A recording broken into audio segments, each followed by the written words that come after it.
All right, hopefully we are live and on air and broadcasting, and somebody will be able to watch this. All right, this is our follow-up. We did, that's Jay, I'm Cole. Orc couldn't be here. He wanted to be, but circumstances, he had to drop out. We debated going on with or without him and stuff like that, but he said to go ahead since he'd be around later in the month as we do a few more of these. So yeah, the last one we did on my channel was of the live commentary was Silence of the Lambs, so we decided that, as I said, really put me in the mode of Thomas Harris and all that stuff. I've been watching the Hannibal series on Netflix, which I'd never seen all of before. I got well into the second season a couple years ago and then didn't see the rest, but now I'm into the third season, which is cool. And anyway, Red Dragon is a movie I've always loved. It's not quite as good as Silence of the Lambs, probably, but I still think it's really good. And of the books, the original books, it's my favorite. It's my favorite of the books. It's the first appearance of Hannibal Lecter. And some people prefer the first movie version of this, Manhunter. I like both. I like things about Manhunter, but still, the Manhunter stuff really leaves out too much important stuff, if you ask me. Like, they don't give you any sort of background on Francis Dolarhyde at all in Manhunter. Yeah, you always hear someone bring up Manhunter whenever you talk about Red Dragon, saying it's a better, adaptation or whatever. I don't think it is. I think Red Dragon's the better adaptation. But I do like Manhunter, but like I said, it's lacking too many things. And it changes the ending. It doesn't give us any sort of, again, insight into Dolarhyde. We just see, the bad side of him killing and stuff. Obviously, most notably for, cinephiles, it's not Anthony Hopkins. This is actually a few years before Silence of the Lambs was made into a movie, and Anthony Hopkins isn't in the role. It's a different guy whose name I forget. And I don't know. Once you see Anthony Hopkins in the role, it's really hard to see somebody else in it, I think. Even though it's an older movie, I didn't see, like a lot of people, I didn't see Manhunter until well after I'd seen Silence of the Lambs. Francis Dolarhyde is played by Tom Noonan, which is, he's a big, scary guy. He's played those sorts of roles before. It's not like he's bad, but I don't know. It also completely eliminates the fact that Hannibal is a cannibal. His cannibalism is in no way mentioned in Manhunter. He's just, they just basically say that Hannibal had killed some college girls or something, and that's why he's locked up. Of course, the Red Dragon film also has an extra scene that's not in the book that has an extra Hannibal scene, but I get why they're doing that. They want to give him some more screen time, so they have Will Graham visit him a second time. And that's fine. What's funny, instead of saying on air in the corner, it says directly. Mine says on direct something. Yeah, yours is still in the funny language. Mine's in English, but still directly. What does that mean? Anyway, I really hope that we're broadcasting. I think appears so. To be live. It says we have 3 spectators, and I don't think we count as spectators, so that's good. Sorry, guys. Whenever I do this, I'm just always worried I screwed it up somehow. I'm always so bad at this. But yeah, I lost my train of thought there a little bit. But I know I've said this before, and we'll get to it. But there's, the movies do have some lines of dialogue and stuff lifted right from the book. And just even the way they're delivered, I don't think isn't good in Manhunter. I know Jace heard me say this before, but I feel like everybody's rushing their lines in Manhunter. There's no dramatic pauses at all, especially at the part the really scary part where Dolarhyde has Lowndes kidnapped and he has him to the chair and he's doing his insane rant. Tom Noonan just blows through those lines. He's just you think you understand, but you understand nothing. You're an ant in the afterbirth. He's barely even taking a fucking breath. I guess that's the way he thought he should play the character. It's really intense. But it's much more grandiose and, I don't know, scary and dramatic to me. Wilbur I. Fiennes does it with lots of, pauses and stuff. And even the guy that plays Lecter kind of does some of the same things. I don't know, so... But I do like both movies, and maybe someday we'll even do the other ones so we can do more comparison, because, obviously, I've only seen Manhunter 2 or 3 times. I haven't seen it as many times. So there's things I don't remember about it. Yeah, I really need to watch it again. It's just, as I've told you before, I'm not a big fan of Michael Mann's directing style. And I've never been a huge Michael Mann fan. I love Heat, like most people. But After that, I'm not really too big on his movies. I always think Thief is super overrated. Everybody loves Thief. It's fine. Thief's probably my favorite of his films that I've Really? seen. Oh Yeah. no, see, it's funny. Like, I mean, I've never thought it was that good. I think Heat is just overly long. I mean, really, it's a very long movie.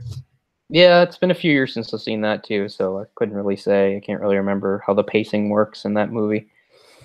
It's a movie that I've had many opportunities to buy and haven't for whatever reason. So maybe someday I'll finally buy it and watch it again.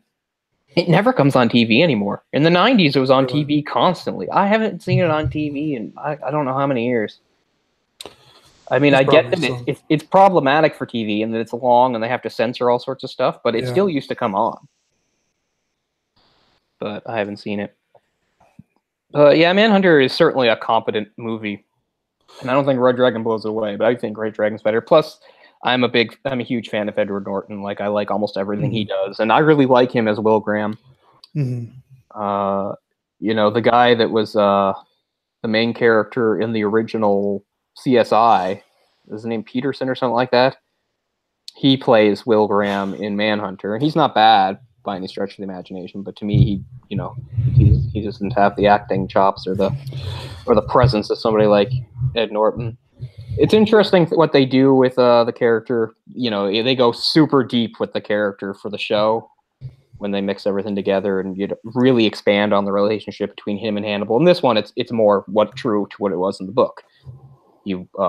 Hannibal was assisting him try to find a serial killer. The serial killer they were trying to find, of course, was Hannibal. And then he basically stumbled upon this fact, almost got killed by Hannibal, but managed to, take him out and get Hannibal caught. And we go from there. And that's how this movie starts. And that's pretty much how Red Dragon starts. So anyway, I've blabbed enough. We got to get on with the movie here. So hopefully that gave anybody that wants to watch along some time to get it queued up, whether they've got it on DVD or something streaming. I have an old DVD of it. It's called the Collector's Edition, just a single disc DVD. Fairly old. I think it's from like 2003 or so. The movie came out in 2002. It was back when it was early days for me and my DVD collection. This is amongst some of the earliest movies I owned back then. Because I only got like a PlayStation 2 sometime in the second half of 2002, I think. And you got that to watch DVDs on? Well, that was my primary. Yeah, I got it primarily as the game system, but yes, I didn't have like a separate DVD player at the time. That was my primary DVD player for several years. Yeah, that was a big selling point. I think a lot of people did the same. Sure, that's why I got the PS3 because it was going to play Blu-rays. Right. And then they released the PS4, and it doesn't even do what is it? The backward compatibility. Right, but it doesn't do the 4K. No, that's too bad. I even own a couple 4K Blu-rays now, and I can't watch them in all their glory. I guess I don't know. It's good enough. I'm not one of those really technical people. I mean, obviously, if I could afford it, I'd get a bigger, nicer TV and stuff. But my setup's not bad for what it is. When you have to make decisions about how to prioritize your money and stuff like that, and as I said, my movie collection is super low now. Like I almost never buy movies anymore. I'm too, I've got books and comics and video games are way ahead of them. I was looking at movies today in Walmart, but there were a few things that weren't bad. They had some Halloween-y stuff up, but nothing that really jumped out at me.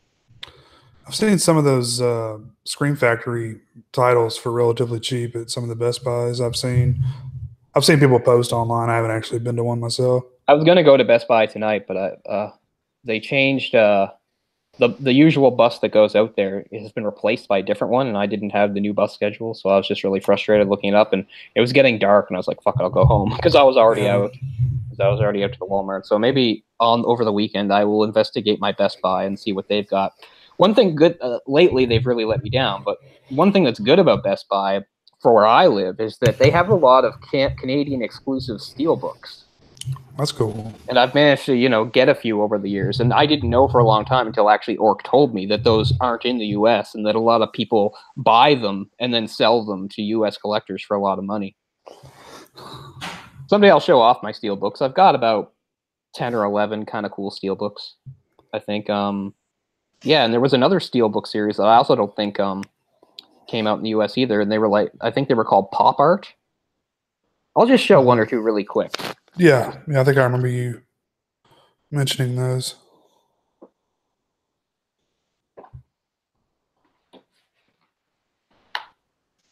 But yeah, there was this cool series that was in like before it closed forever. That was like an HMV called Pop Art, and you get Steelbooks with really cool like painted covers. So here's Hellboy 2: The Golden Army. Kind of a nice comic booky thing. Here's Leon the Professional. Really that's great cool. movie. Yeah, really nice. Here's a classic. Here's The Karate Kid. Very nice. With the Cobra Kai there. Wouldn't really expect this, but here is the Stephen Chow film, Kung Fu Hustle. Just all color. That's supposed to be like a fist. It's hard to tell close up, but yeah. So I've got those. Oh, wait, I've got one more. Just because I have one more, I must grab it. I grabbed this by accident. Captain America.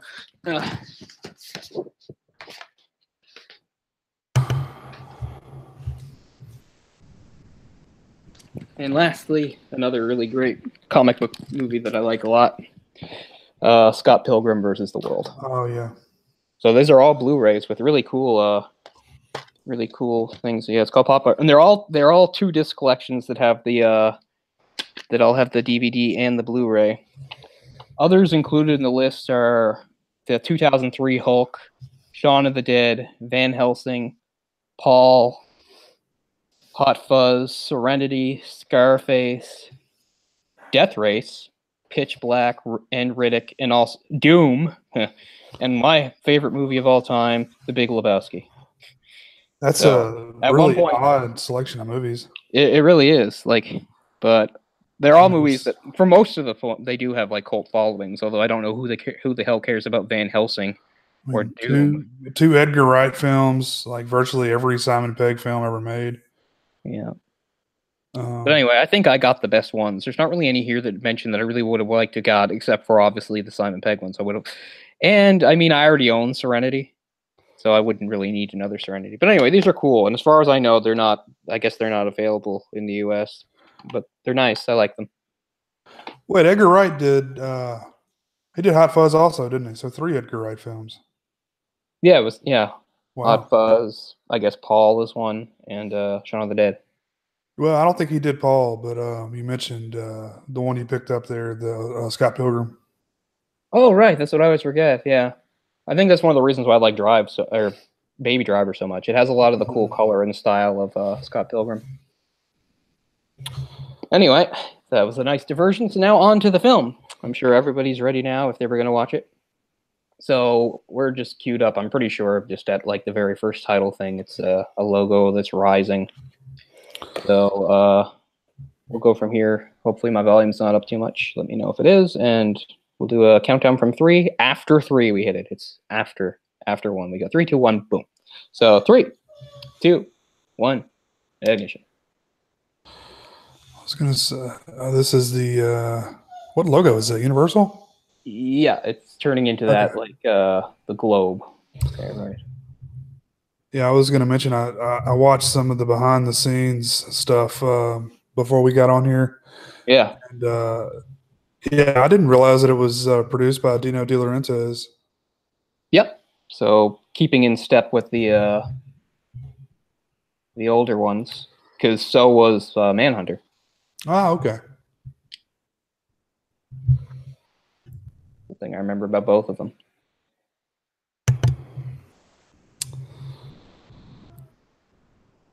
Stupid thing, go away. Just, Brett Ratner directed. Brett Ratner, man. I didn't realize he directed it either. I had forgotten about that.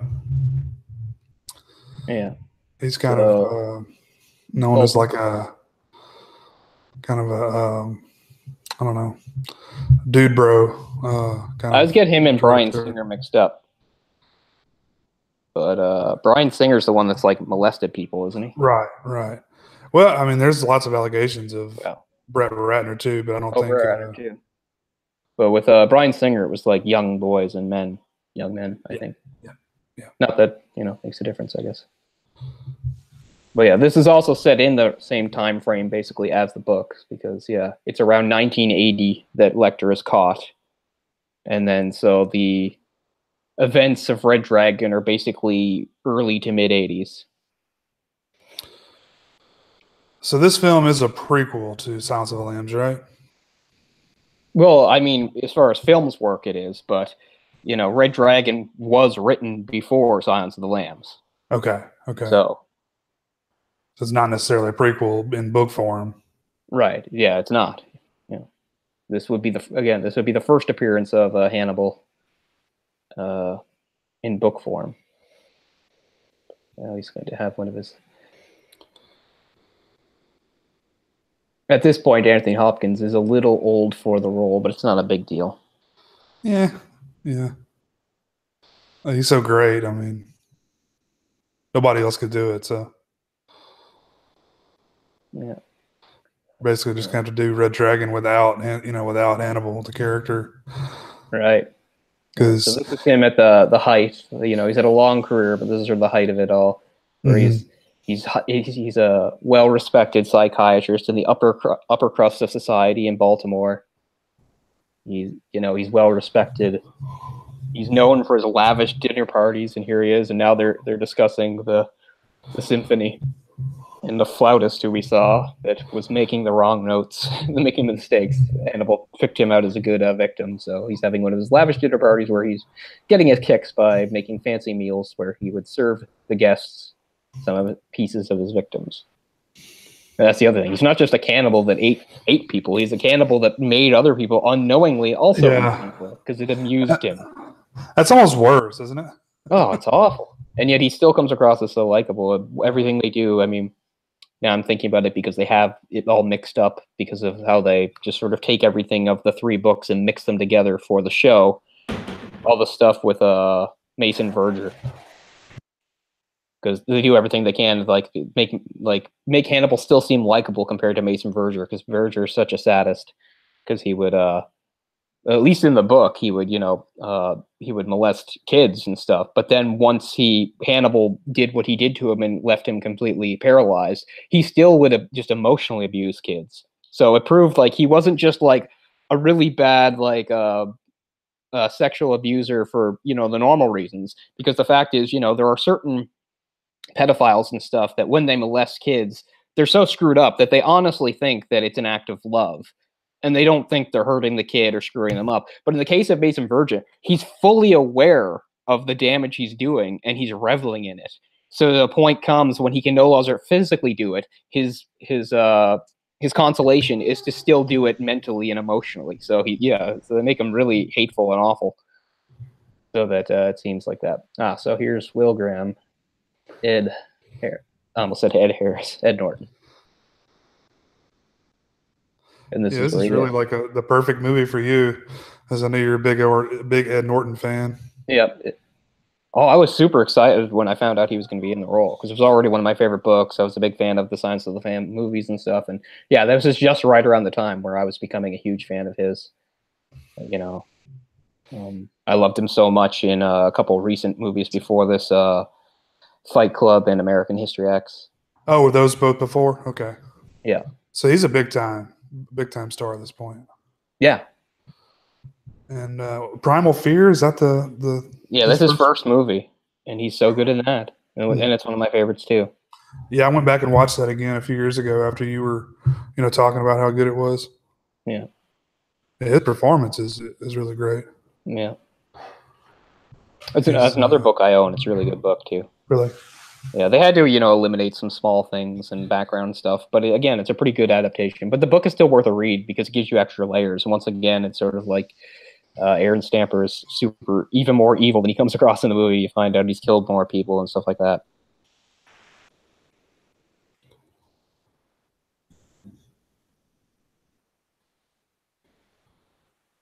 But yeah, even the quiet moments, I just enjoy how they interact together and stuff.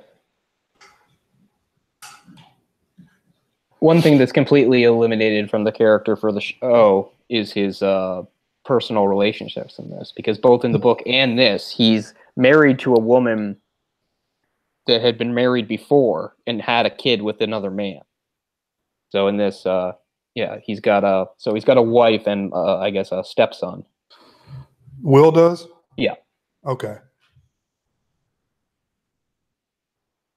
Does Molly. he? So the kid is not his? The kid's not his. Okay. There was a father who I think was a baseball player or something. That I don't know if they died or divorced. I can't remember. But one of the things that's a little more explored again in the book is he's trying, like the kid is actually, it's not like the kid isn't resistant to him. The kid seems to be fine with him, but he's still trying to sort of solidify his role as like being this kid's new father. Yeah. But one thing they did in the show that I recently saw, the whole thing with the trainee agent, it was kind of funny where they sort of combine Will with Clary Starling, where in the show they have a trainee that he shows because she almost makes sort of the exact same discovery here. Except for her, she sees his drawing of the wound man, and just when she sees it, she has the epiphany, and Hannibal comes up behind her in socks so she can't hear and gets her. In this, he's the whole thing about the sweetbreads in the recipe. I like what he says here. You're in shock now. It's like slipping into a warm bath. He must have hit a nerve or something. Yeah, that's the other. He's very surgical, right? He knows exactly where to stab and cut people. Extremely. And the sweetbreads are kidneys or livers? I can't remember. Some sort of internal organ, though, right? Yeah. I think I'll eat your heart. But he gives him a stab. Boom. Again, I have the captions on, and when he stabs him with the arrow, the sound effect is fleshy thump. Oh, yeah, I have mine on too. I don't think it said that though. Yeah, put some. He seems almost amused because it's been so long since a victim so effectively fought back. But he's got a backup gun, and there we go. Man, how did he not die? God. They really take that over the edge in the show. In the show, people are getting like fucking eviscerated. Yeah. Fucking Chilton gets shot in the face and he's still alive. I'm pretty sure they got the same actor that played Chilton in Silence of the Lambs for this too. So he what's his name, like Hopkins are both playing younger versions of the character, although they're older now as actors. Now we get the popular montage of newspaper headlines to catch us up on what's going on. Yeah. Harvey Keitel, by default, is probably my favorite Crawford. Like I said when we were doing Silence of the Lambs, I think that movie's almost perfect, but it never sat well with me how they cast Crawford. I didn't like the guy. He seemed too much like a book pencil pusher. I had forgotten that Harvey Keitel was in this. I had forgotten that Philip Seymour Hoffman was in this. This is the movie where I first noticed Philip Seymour Hoffman. Like, I'd seen him in roles before, but you know how it is when you're younger, you don't really pay attention. This is the movie where I first noticed him, and I had all these this is my second year at university, and so a couple of my friends and I, we had all these running jokes about him because he was always so good at playing scumbag characters. Yeah. Particularly Lowndes. Like, everything about Lowndes is so repulsive and stuff. We had this whole thing about him, like, having, like, weird habits. Like, he would lick the scum off anchors, and he hung around in swamps and stuff because he was just so... And he was always going, exclusive, because all he wanted was exclusive. But yeah. So, yeah, I'd probably seen him... I'd at least seen him in Boogie Nights a few years before this, so I'd at least seen him once or twice before this. But this is the movie where I, like, found out his name and was aware of him. Then I realized he was often typecast as, like, scumbags, and this movie's just a great example of it. He was in that Robin Williams movie. Was it like Awakenings or something like that? I've never seen that one. I know what it is with well, that's like in the 80s. Yeah, De Niro. He must have been super young back then. And he was in Twister is what I always remember seeing him in. Yeah, first. He was one of the storm chaser guys. Yeah. And then of course Boogie Nights. Yeah. Yeah, but no, it was this movie where I first noticed him. Directed by Brett Ratner. Brett. Wonder what frat he was in.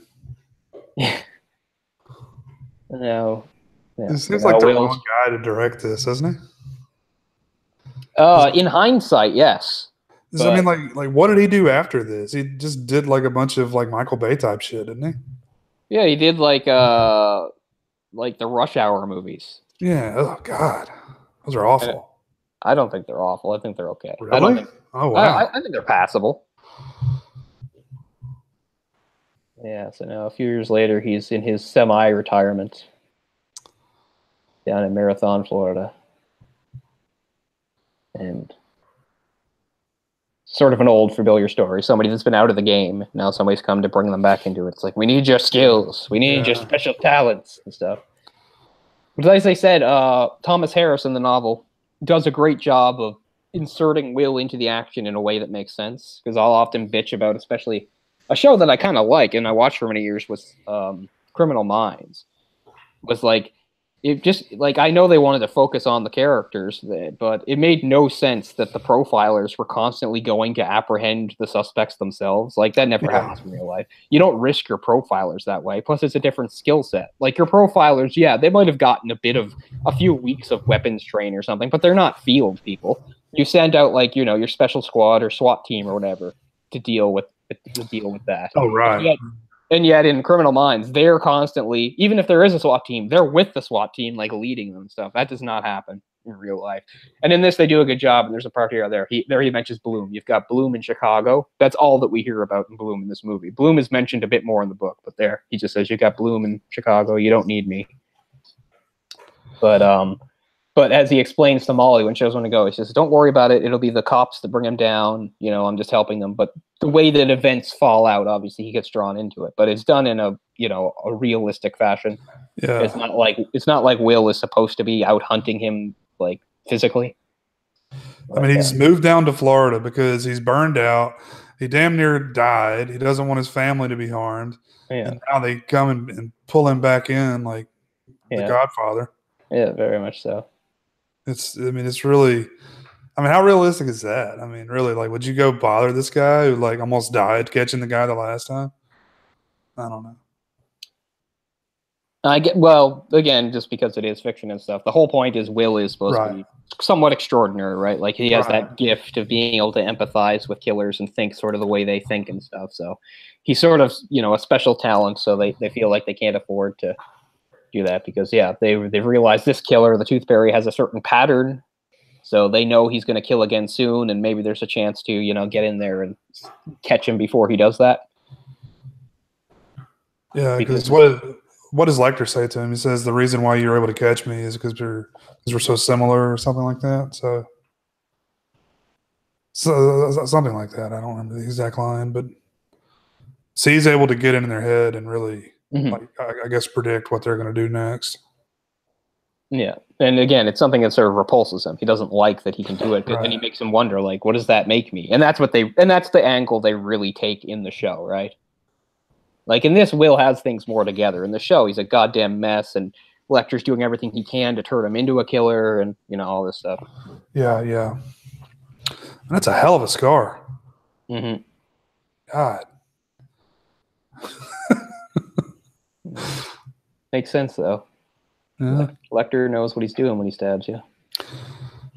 Saying they could have sewn it up a little better. Something.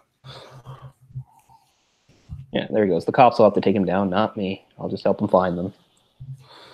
And of course, the whole thing ends with her being endangered, and that's how it works in the book too. And they cut all that out in Manhunter.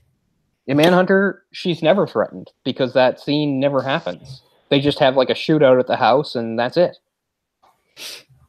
But this is so much better, where the thing burns down, and they think for sure he's dead, and then he, shows up at the house. Like, that's way more dramatic and cool. Sure. But it's like, damn it, why didn't I just, mind my business? Mm-hmm. But yeah, I've said this before. That's why I've always liked Clarice Starling. She's a good character, but I've always liked Will more because Will, even though he was almost killed by Lecter, he never let Lecter manipulate him or get in his head really the way he does with Clarice. Well, Clarice's whole deal is that she is green, and she's, naive. Sure, but by the time Hannibal comes around, she's like 10 years older and she's super decorated. Yeah, And by then, they become like fucking lovers or something, which is stupid as hell. I don't. I'm not talking about Hannibal. Well, I I don't haven't. care for it. Yeah. I don't like the book or the movie. I mean, they're okay. I still like things about them because I like those characters. And, there is some good stuff like Mason Verger and the pigs and the stuff at Rome. I do like all that, but, yeah.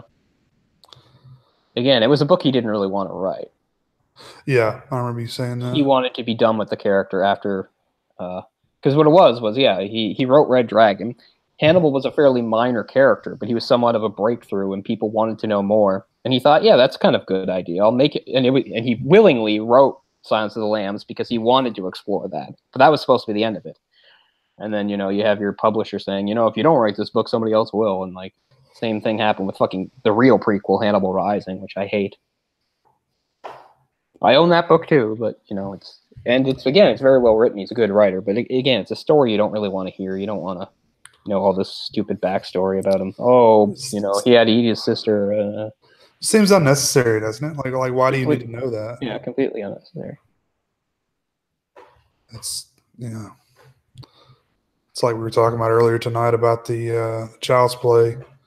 They're revamping the Child's Play franchise, and the doll is not even going to be possessed. It's going to be some sort of like AI technology that. Oh, that's stupid. Yeah, it's just like why.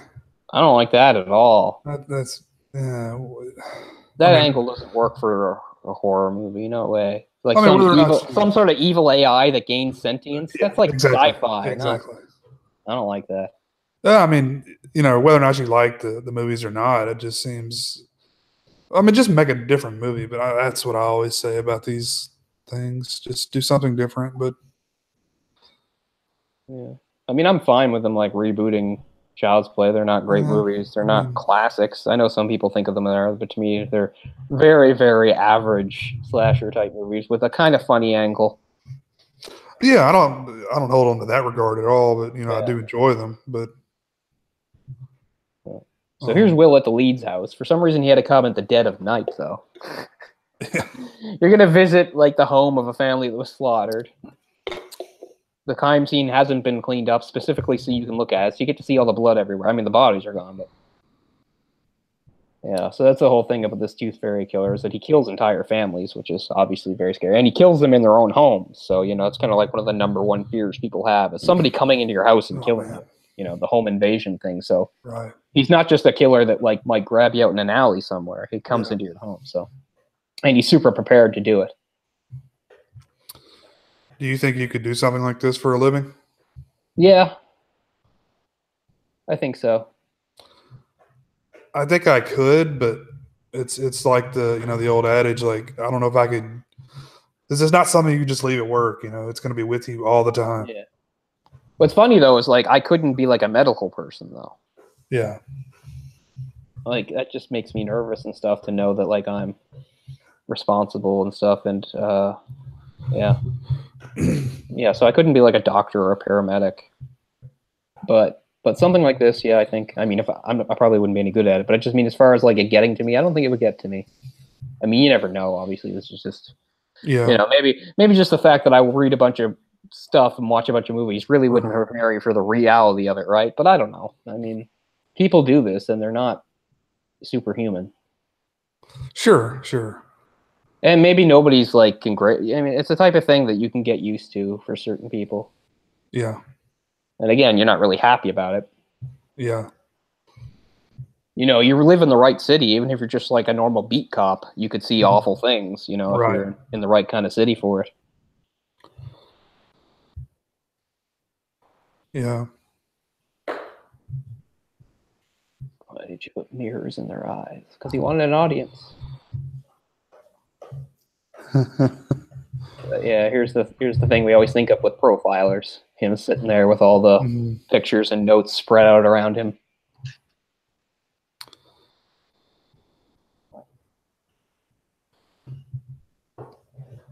Blood spatter. So like he lined them up. Yeah.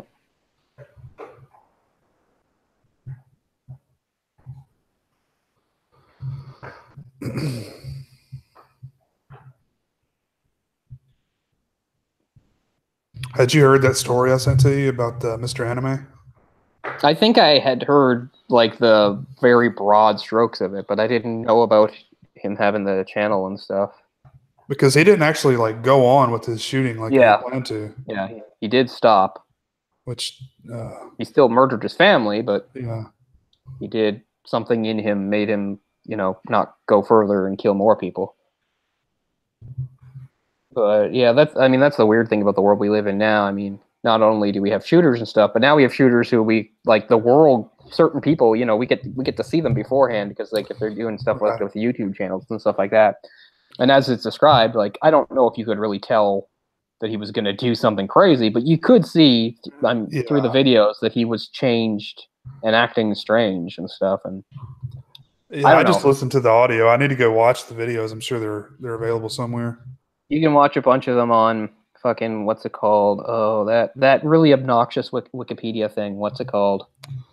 Like 4chan or something? Or no, it's kind of the same spirit as that though. I can't remember what it's called. Like, but anyway, it's kind of like a Wikipedia thing, but it's really obnoxiously written and stuff. They even have like a profile for him, and at one point they give him like a points and a score and stuff. Oh God, that's awful. I know, it's weird because they are condemning him. Like they say, like this asshole, this piece of shit, but then they're also doing that. So like I've never agreed with the way they write those things. Though, you know how I found out about that site?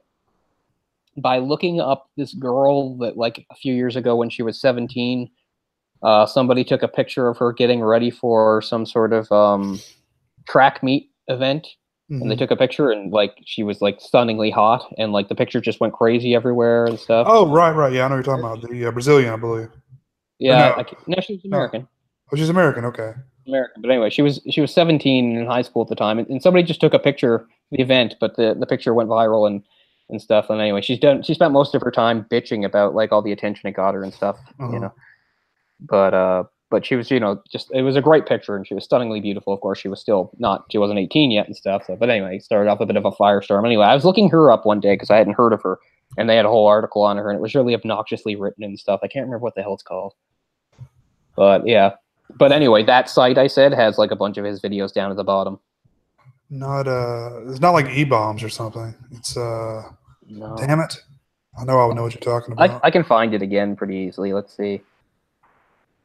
As I remember what that kid's name. What was the kid's name? Something Eric. Wait, Trey Eric Sessler. Oh wow. Here's Bill Duke again. We mentioned him. The sad-faced black man. A few weeks ago. He always looks so sad to me. It's called Encyclopedia Dramatica. Okay, yeah. So anyway, so I've read various articles on there, even though I don't like it, because I think whoever writes it, it's really obnoxious and I don't know. Well, I get that it's not a real Wikipedia, and that's the point. Like you can be that. Like nationality, Americunt. High score, killed 3, injured 0. Top 25? Fuck no. Style, single player. A hero? No. Went postal, killing his parents. This fucker did this to try to protect them from how batshit insane he was, by shooting the crap out of them. That's terribly written. I don't like that. Yeah. But anyway. It's like very childish. Yeah, exactly. So anyway, they've got a bunch of his videos all on the page, and including some of his quotes. But down at the very bottom, there's a thing, the worst, it's called the graded score. Kill count. These are all out of 20. 3 out of 20. Accuracy, 15 out of 20. Bonus points for close range carnage. Like, that's awful. Style, 10 out of 20. Family drama, and that's it. Butthurt, 12 out of 20. Category 2, shitstorm, that's it. Bonus, 17 out of 20. Wiping out his family. Total score, 57 out of 100. F+. Like, I don't know. I think that's in very poor taste. It was totally. What would he have to do to be a hero? I have no fucking clue. I don't guess I could look up more articles on there if you want. But anyway, the first time I ever saw that site was about a year or two ago when I read about that girl. Yeah, there's Cartel. But yeah, that was the thing. There's his breakthrough about how he had to take off the gloves just to touch her eyes. So they found a partial print on one of the eyelids because he wanted to open up the people's eyes so he would have an audience. So remember, he kills most of the family members quickly. Like, he's not interested in them. He just kills them quickly. But it's the mothers, the female, you know, he has to have his time with and rape and stuff. And when he does all that, he has the family lined up with their eyes open or with something on their eyes, so it looks like they're watching him. So Right. there's Lowndes. But an exclusive. The Lowndes is just the ultimate example of like the trash journalist. He's got like no integrity. He's got no sense of boundaries or anything. All he wants is to get Mike's story, get the story. Yeah.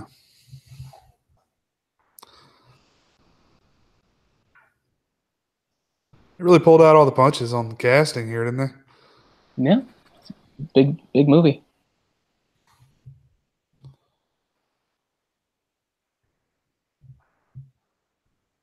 See, Will's already willing to leave now. He's like, I've done enough. I'm going home. Yeah, you got to print. That's enough. Yeah. And he's saying, you know, I'm still, you know, I'm not seeing anything there. Now he's mentioning Garrett Hobbs, the Minnesota Shrike, who again is only tacitly mentioned in this book in here and stuff, but becomes a focal point of the first couple episodes of the show. I know one of my favorite episodes of the show was I think it was season 1, where the mushrooms, they was using bodies to grow mushrooms, I believe. Yeah. That was really disturbing to me.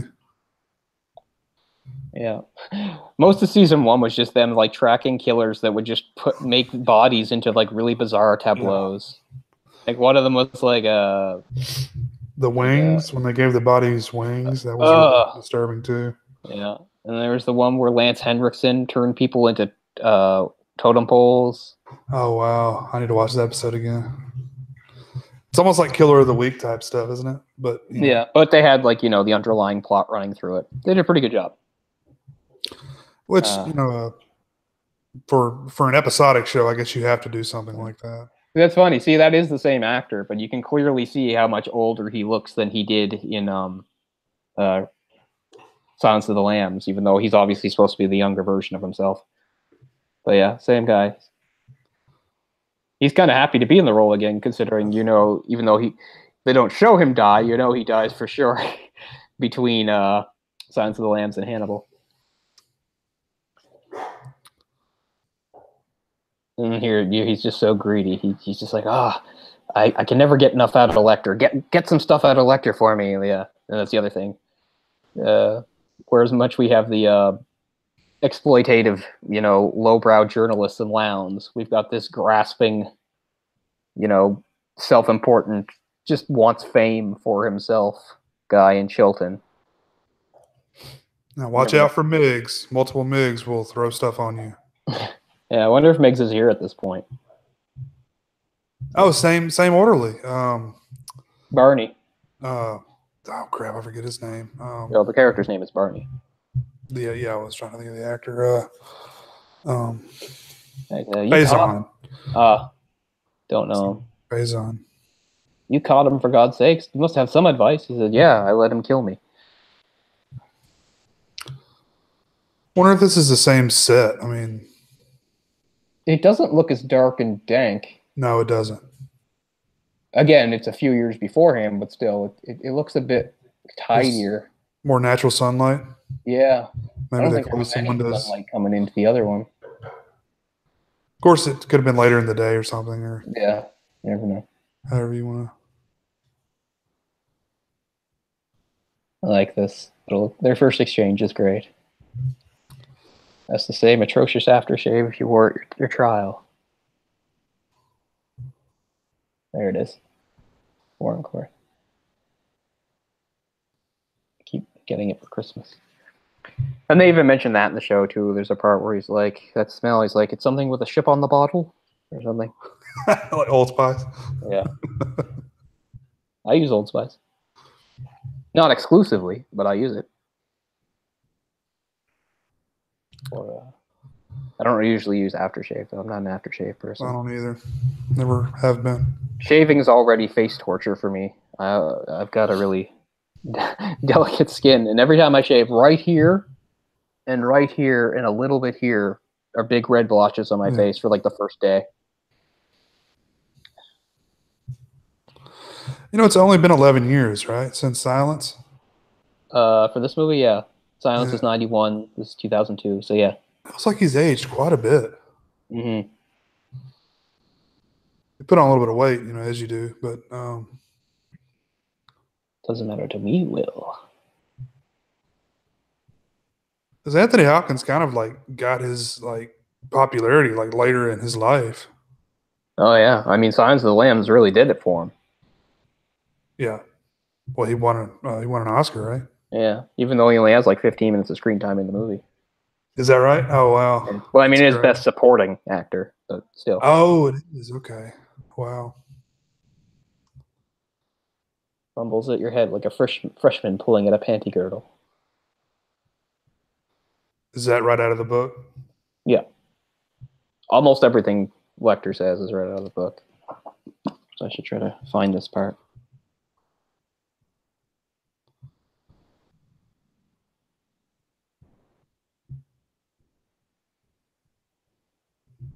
Find out if you're smarter.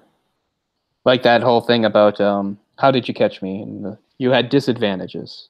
What disadvantages? Passion. And you're insane. In this, they cut out passion, but he says you're insane. And then it goes right to, you're very tan, Will. Your hands are luff. They don't look like cop's hands anymore. The shaving lotion is something a child would select. There's a ship on the bottle, doesn't it? See that, that's all in there. Oh, here we are. What disadvantages? You're insane. So we're caught up to that. So I'm at page 83 of the book. Very tanned, Will. See? That's all right in here. Oh wow. And I like what he says here, too. He says, don't think you can persuade me with appeals to my intellectual vanity. He says, I don't think I'll persuade you. You either do it or you won't, which is the big difference between Will and Clarice, where she was, desperate to get something, so she gave him a little. He doesn't give him an inch.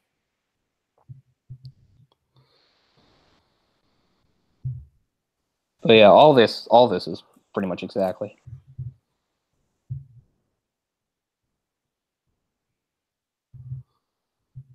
Do you dream much, Will? Goodbye, Lecter. You haven't threatened away take my books yet? Let me have the file, then. I'll tell you what I think. This is like the best part of the movie to me. Hopkins' delivery. Yeah, they're good together. That's why they needed to have another scene that's actually not in the book. Because I think in the book he might talk to him on the phone or something, but he doesn't go see him again. In this, he does go see him again, and they're like, "Yeah, we got Anthony Hopkins. Let's use him." Yeah. Was he nominated at all for this? I don't think in this movie, no. This movie kind of went under the radar, even though it's very good. That's kind of a shame. Yeah. The main thing that's in the book here that they couldn't do there is they have a few chapters that are flashbacks in Dolarhyde's life, including some of his childhood. Because there's a whole thing about, in this we know that he had like a crazy grandmother that, fucked him up and stuff. But he also was like adopted by a fairly well-to-do family that had 2 kids, and they were like, good looking and rich, and they hated him and they tormented him too. And there was a part where like they taught him his name was Fuckface. Which is a part like where that's how like the chapter ends, like, oh, he remember, like when somebody asks you your name, he remembered this, they taught him how to do it, and they're like, what's your name? Little boy's like, Fuckface. That's funny. Your name is Reek. Nice.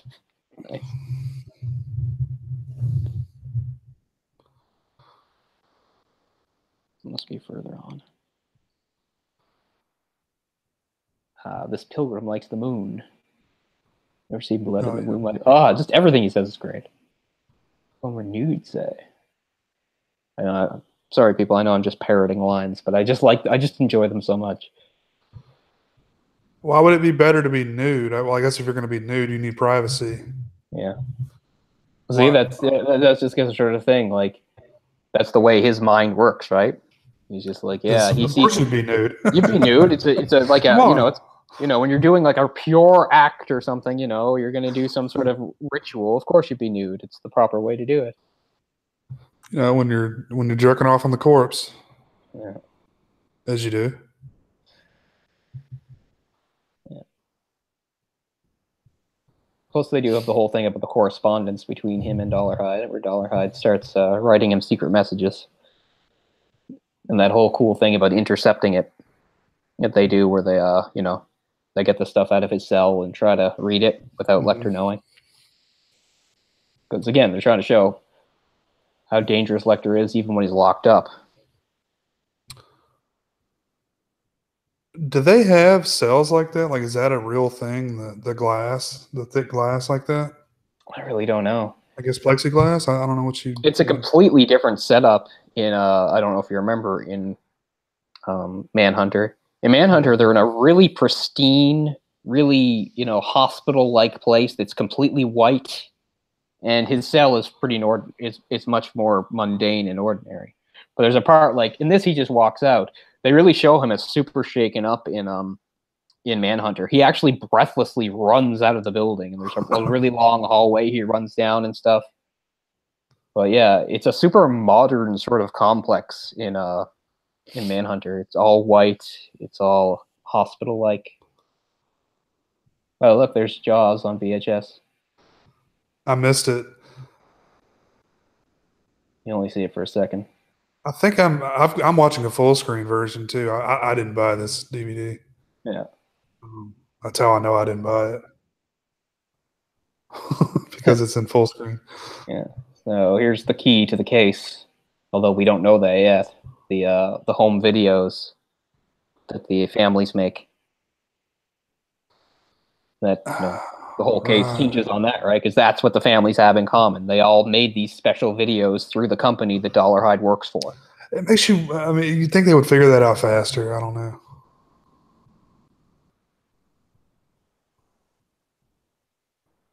But that's quite the MILF. I gotta give him credit. He picks them well. True that.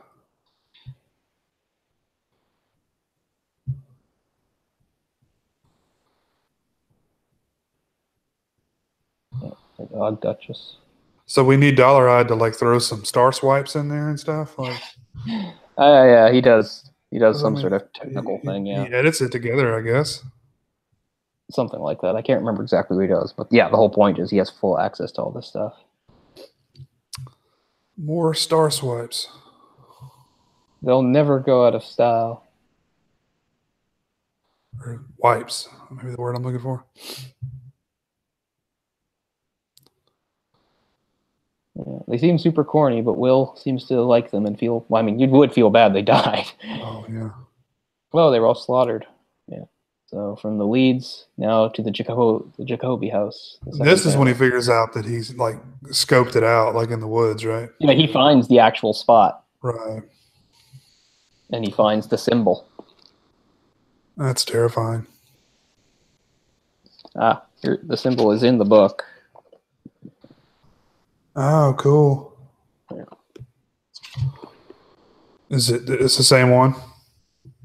Yeah, they reproduce it quite well. It was done carefully and cleanly with a very sharp knife. It was not the work of a child.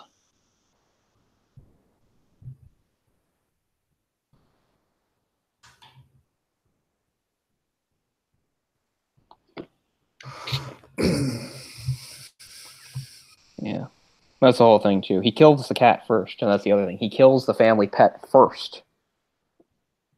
And this whole thing was they had a little funeral for the cat in the backyard, and he was watching them bury the cat. But yeah, he finds it pretty well. I mean, he just sees like a candy bar wrapper or something. It was like a pull tab from a pop can. Yeah, that's right. And then he goes up, trying to figure out because he even took a saw and like cut a branch out of the way so he'd have a better view. That right here,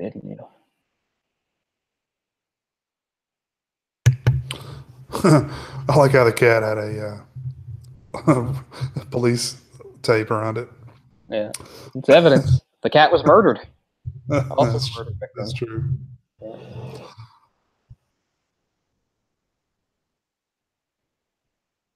Oh yeah, it's very similar.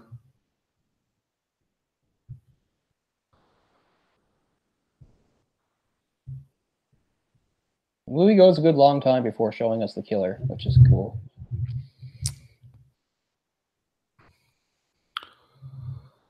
I mean, it's very similar in structure to Silence of the Lambs. It's kind of the same thing. It's you get pretty far in before you first see Buffalo Bill. Yeah. But here we go, the crazy old rambling house. Big old style house. The van.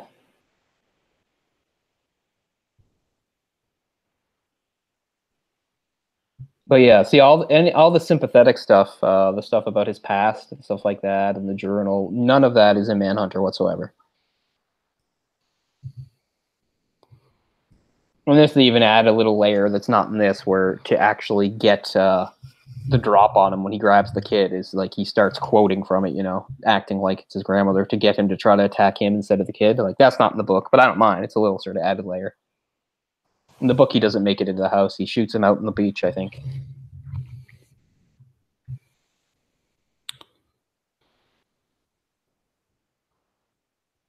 Pumping iron. Stretch it out. You talking about his penis? Yeah. Did she cut it off? No, but she would threaten to do so. Oh God. She would sometimes like put the scissors like right around it, which would be fucking terrifying. Right? Wow, I didn't realize he was in pretty good shape.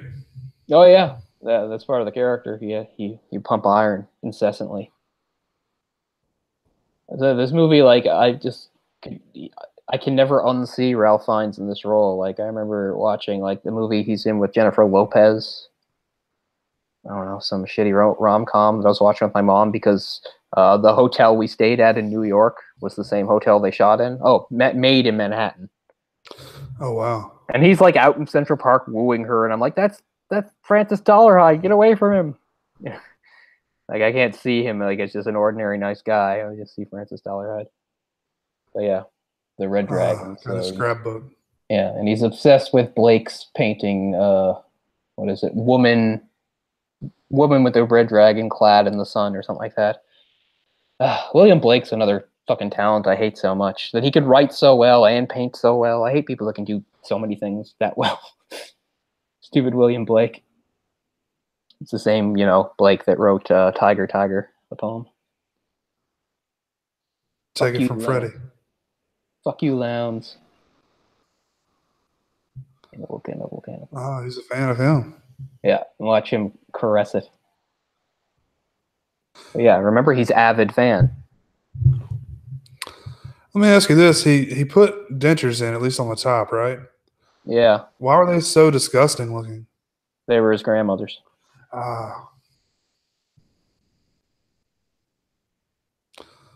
When he's in like certain personality, like I don't know if he has split personalities, but when he's in certain modes, he puts them in. He doesn't always. Like he doesn't wear those out like in public usually. But like when he's in one of his crazy modes where he's doing all this stuff and he's pumping iron, he puts those in. But yeah, see, this scene isn't in the book, although I think they do have some of the dialogue, but he doesn't actually come see him again. But I'm glad he does. It's good.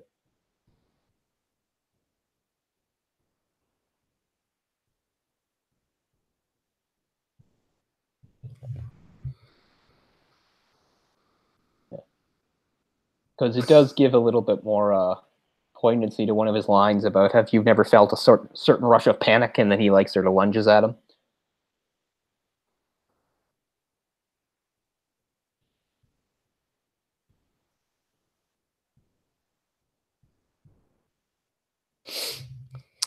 Is it Ralph? I always thought it was like Rafe or something like that. No, it's Ralph Fiennes. Ralph Fiennes. And he has a brother that's also an actor, right? Oh, maybe. I've heard people call him Fiends, but I'm pretty sure it's Fiennes. I mean, I'm thinking of someone else named Rafe.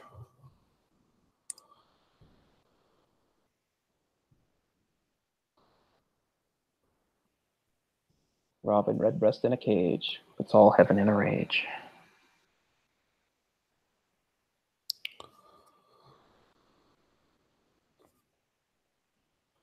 Get to the point.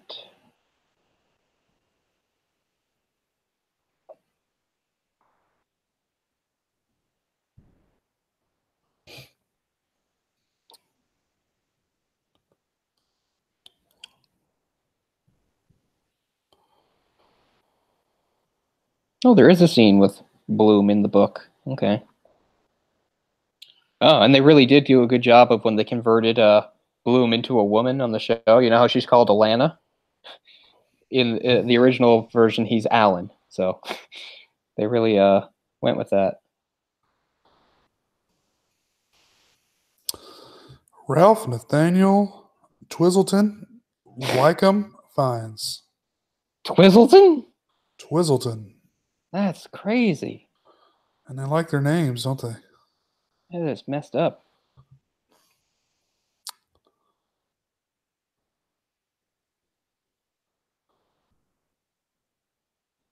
Yeah. His brother, Joseph, is also an actor.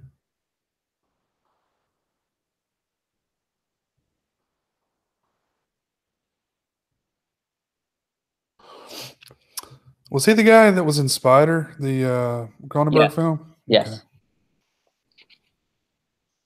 I think that's the only Cronenberg film I've ever seen in theaters. I saw that at the very first Atlantic Film Festival I ever went to. I haven't seen any. Like 15 years ago. Yeah. Well, no, I did see the Russian one he did. I know. Eastern Promises. Yeah, I did see that one in the theater, I believe. Oh shit! He also did. Speaking, yeah. So I saw the other one. I saw A History of Violence in theaters. Oh, cool. I wish I had. That's a really good movie. I think it kind of flew under the radar. Yeah. Yeah, it is a really good movie. Yes, indeed. Yeah, there's Barney.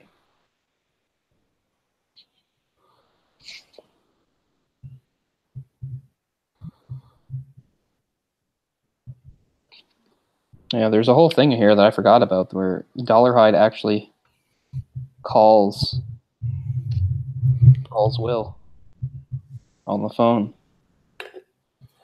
Let's get straight to who we're talking about, Graham said. We're talking about Mr. Pilgrim. How do I know Mr. Pilgrim has done anything I'm interested in? Has he? Let's say yes. Are you Mr. Pilgrim? I don't think I'll tell you that. Are you his friend? Sort of. All right, Mr. Pilgrim is right-handed. Most people are. Mr. Pilgrim is understood. Mr. Pilgrim is really strong physically. You could say that.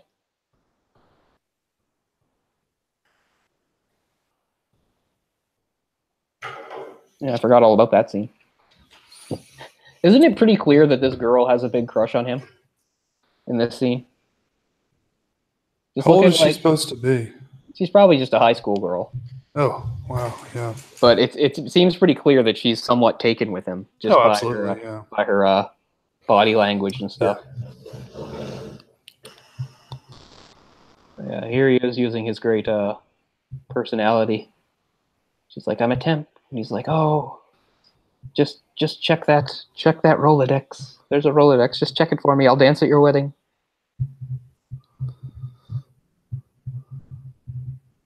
I'll dance at your wedding if you read it to me. Hi, Aga Daga. Flip that little old rascal. Yeah. Man. He knows how to talk to people. Right? He does. Gordon, Graham. He's like a master manipulator. Yeah.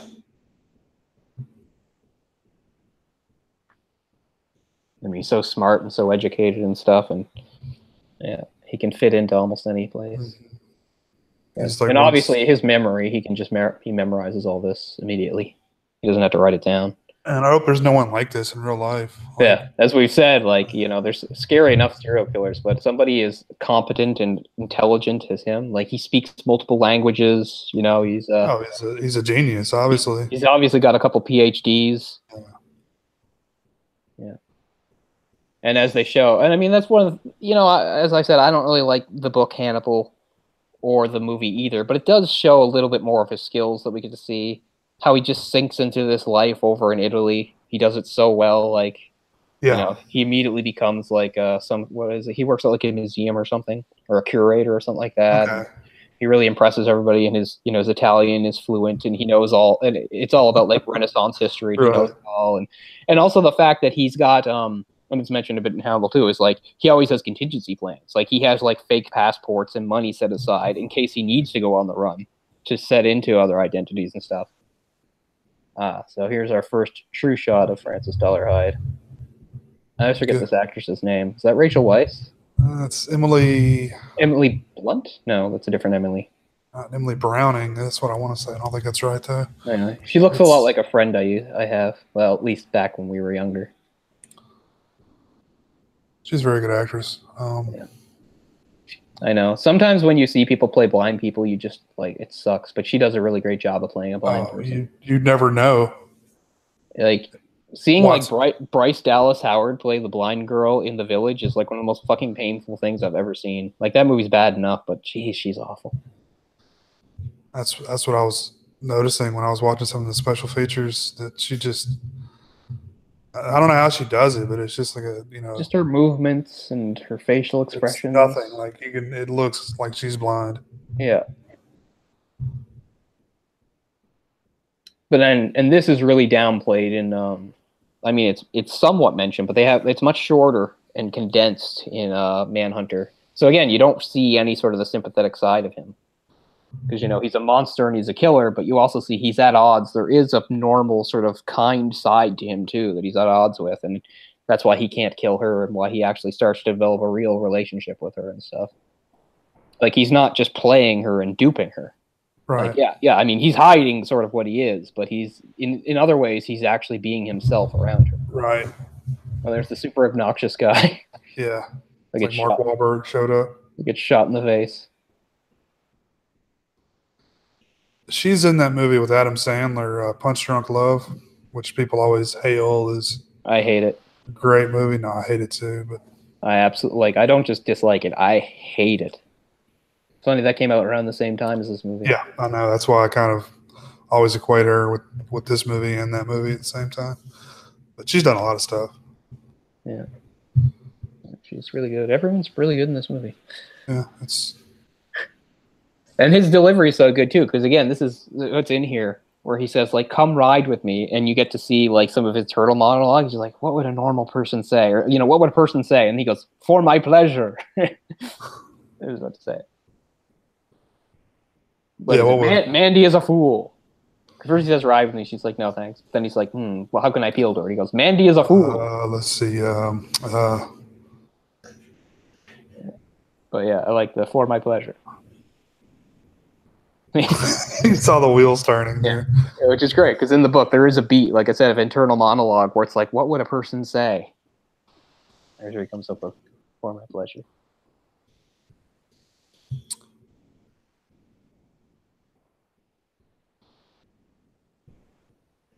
You call him Mr. D.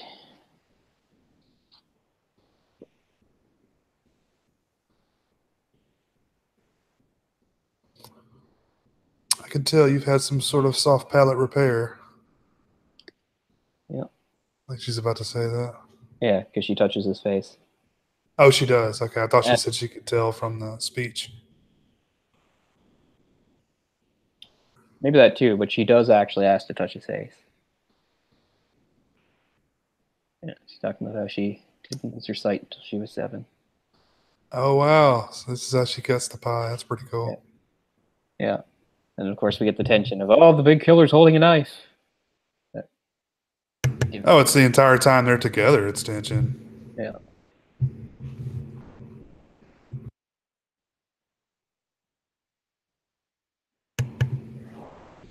It's blind people always have to put their hands all over everything, don't they? Yeah, like, they do. They gotta put a finger in your drink and stuff. Kind of a downside. I mean, obviously, there's enough downsides. So I just mean, yeah. I guess I wash my hands a lot. You must have to really wash your hands as a blind person. That's true, especially like public places. Yeah.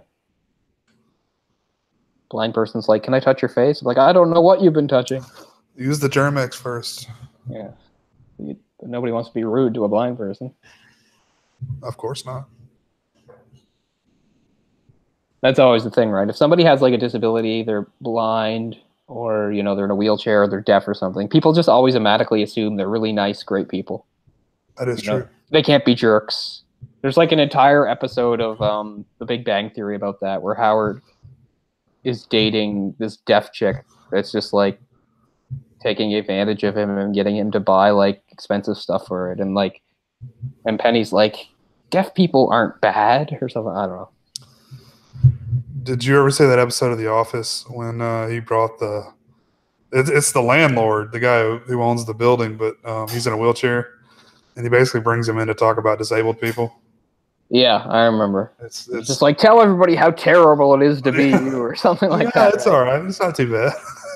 Like, no. Yeah. I know tell you them hate how the character. awful it is. It works for me. No, he has some moments. I just don't like how he takes everything over. That's why I really liked the show after he was gone. Yeah. Because then you get to see some of the other characters really shine. Yeah, that is true. I think the writing's really good too. I watched it to my logical point. I won't watch the last 2 episodes. I don't like it when things end, so I don't watch ends. Yeah, I mean, I'm a comic book reader. I don't like endings. Even maybe it's a show I never got that involved with, but I watched enough episodes to feel somewhat attached to it, so I didn't want to see an ending. Yeah, I mean, considering you don't really care about it that much, I wouldn't really. Yeah.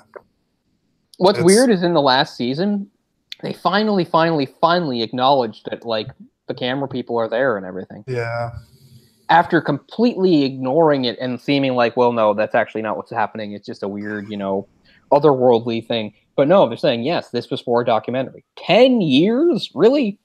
What kind of documentary is this? 10 years of a paper company? Well, I think it was so, for one, they can actually release the thing, and then they get to talk about the release of it, but also so the sound guy can kind of have a... Yeah, and they made this whole thing about the sound guy sort of getting involved with Pam. Non-sexual relationship. What do you call that? Like emotionally cheating or whatever? Yeah, sure. Emotional affair. Yeah. Yeah. Oh, seriously, there's this whole other thing that's in the book that's kind of funny. Is okay. So that guy he's talking to about he's like the executor or whatever of one of the families that died, like Leeds or something like that. So I can't remember what it is, but some guy he has to track down. Oh, that's right. One of the families, the father remarried. So before he was part of that family, he had a son, and the son is like 18 or 19, and was away at college. And for some reason that I can't remember, to get a hold of the tapes, Graham actually has to track the son down. And the son has some much older, convict kind of, I don't know, boyfriend. And it's really weird. He has this really weird scene where and the kid's all mouthy and mean to him. And he's got this big burly, ex-con boyfriend, like this guy bothering you and staring Graham down. It's a really weird scene. It's not Sounds interesting. Yeah. But yeah, that's what it is. He's the son of one of the families, but from previous marriage or whatever like that. That's funny. Oh, we at the part where they've intercepted the letter. Yeah. Yeah, this is cool, and this is all in here. It was in his toilet paper roll. It looked like. Yeah, that's right. Wrapping of the toilet paper. Yeah, they're doing secret messages through the Tatler. And he wants to thought dare I. So now they're analyzing that, and they want to get it back to Lecter without Lecter knowing that they've seen it. But the Asian guy here is really smart. He's one of the agents, and he's in the book too. And this is the way you want to think of FBI agents. You want to think of them as highly intelligent and capable people and stuff like that. And this guy is. Because there's a part where they're talking about how it has to be a code that would be books that Lecter would have access to. And first they're thinking, well, maybe it's the Bible, but then when he names he says something about some of the numbers, and he's just no, that chapter of the Bible doesn't have that many verses or something. I don't know. He knows just right off. You'll get it in a second. Yeah, this is great. This guy playing the thing. He's oh, make it seem there's a power outage. There he is. There's the Asian guy. Oh, right. Yeah, instructions. I've seen it's funny too. There's a little tiny. Yeah, there's a part too there that shows Lecter does have a weakness. It's why didn't you get rid of that? It was full of compliments. Lecter had to keep it because he does like people appealing to his vanity. That's one of the reasons why he kills and takes risks and stuff like that. Yeah, you're so sly, but so am I. Also in this. But yeah, is that Lecter? He can't resist showing off sometimes and proving how superior he is. which is why he doesn't consider himself even a cannibal, because he thinks the people he eats are below him. So it's not really like eating equals or anything. But yeah, well, you know, yeah, we're talking about a crazy cannibalistic killer. Tyler. It's like it says thief to me. But yeah. Yeah, it's through the personals. Nowadays, people are like, what the fuck are personals? It's Yeah. like, it's like kind of like an internet message board through the paper. What's an internet message board? Oh, right, yeah. Yeah. But this is where he reveals that he's taken an interest in Graham because Lowndes has published photos of Graham leaving the insane asylum. Like, next time I'll send you something wet. Like, Jesus Christ. So they're trying to make it look like they didn't go in there?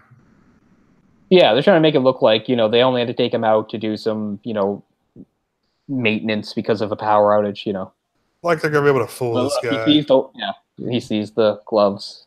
Was that all that did it? Just the gloves? Probably. Just the gloves hanging out of the pocket? Wow. I don't know. It still works out for them. They still do manage to get what they want from it. Shilton.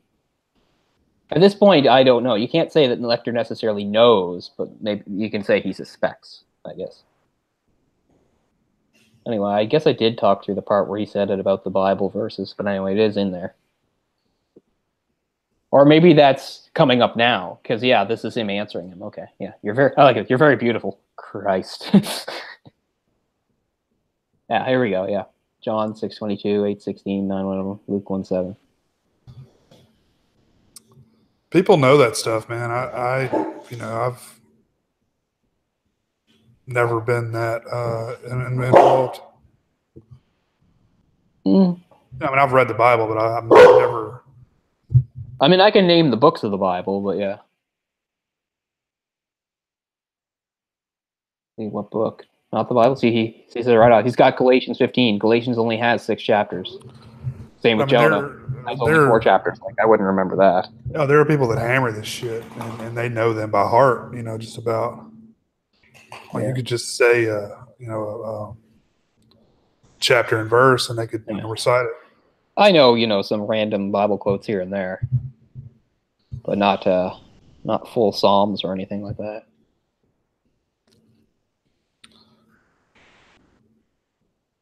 I mean, I'm an atheist, but I still, I do find the Bible interesting, and the Bible has some very good poetry in it. Mm-hmm. It's funny, I can't remember I was watching a movie a few years ago. It was on like a college campus, and one of the books, and this is funny because I went through kind of the same thing, is that when my very first year of university, when I did that course that was all the classic literature and philosophy, one of the books we did also study was the Bible. Mm-hmm. Specifically studied the book of Job.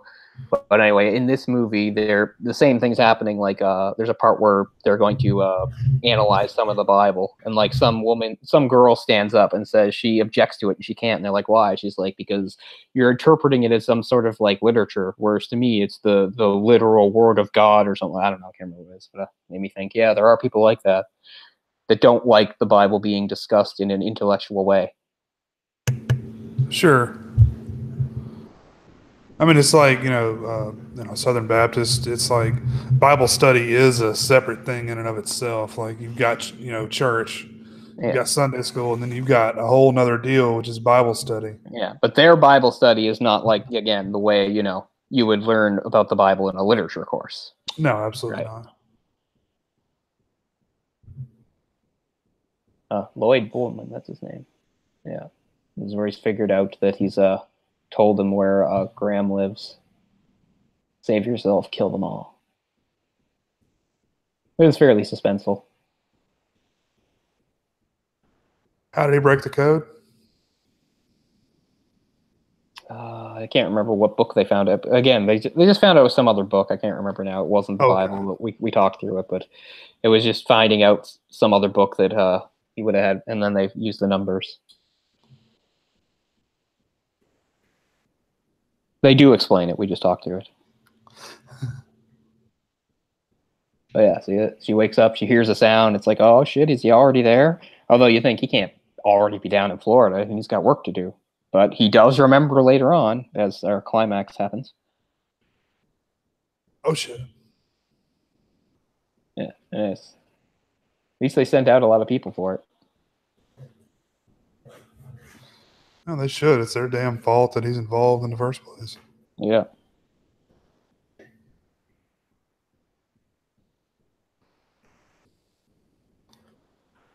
Yeah, what is the guy going to have, like a private jet to take him there? Yeah. Like, He gets around a lot in his van, but still. Yeah. Ford is pretty far, because like he's been operating out of somewhere between Chicago and St. Louis, isn't it? Is that right? For some reason, I was thinking it was closer to the FBI Academy, but like in Virginia? I can't remember. Anyway, now Because she's at her parents' place to hide. This is where he starts teaching her with the gun.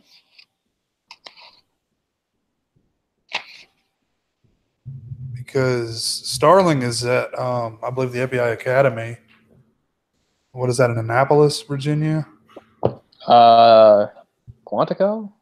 Yeah. I think. Quantico. Which isn't too far from Baltimore, I guess. Right.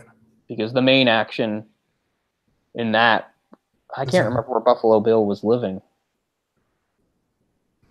I feel like it was all fairly close together, regionally. Yeah.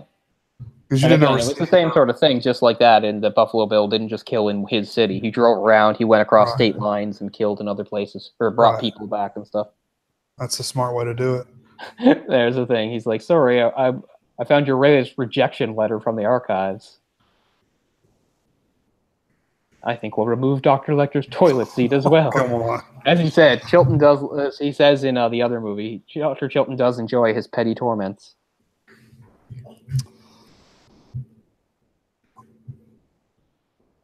It's like a 38 or something. No recoil at all. That's obviously not a real round. Well, people often talk about a 22 being a girl's gun, maybe 22, because they're supposed to be light with less recoil. I don't know, though.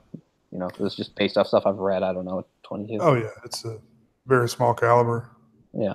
It's effective. I mean, it's very common to see people murdered. People get murdered with it a lot, yeah. Yeah. Close range, it's very effective. Mm-hmm. You see lots of... easily conceal. Mm-hmm. So here's the part where they're going to make the story to draw him out. He's raping all his male victims. That's hilarious. He's a gay fairy, tooth fairy, faggot wannabe. Oh, man. And he definitely comes from an incestuous home. He's ready to spin it. Yeah. Yeah. The second he actually does try to do some real journalism, and he's like, yeah, sure, it's true. The doctor was offended that a bottom-feeding lowleaf like the tooth fairy would consider himself in the same league. That's probably what pissed him off more than anything. Yeah. And as it says in the book, he says stuff that an investigator would never ever say to the press. You would never say any of this stuff. And he's like, here, get a shot so you can see exactly what building's behind me. It's all quite obvious, but they're hoping, if they get him mad enough, he'll slip up. But And this is in Washington? I think this is in Washington, yeah. I thought I just saw someone say that. Frances Dolarhyde's occasional playmate was the daughter of a sharecropper who lived 3 fields away. Grandmother let her come play because it amused her now and then to dress the child in the clothing Marion had worn when she was small. She was a red-haired, listless child, and she was too tired to play much of the time. One hot June afternoon, bored with fishing for doodlebugs in the kitchen yard with straws, she asked to see Frances's private parts. Ooh. But yeah, she got caught at it.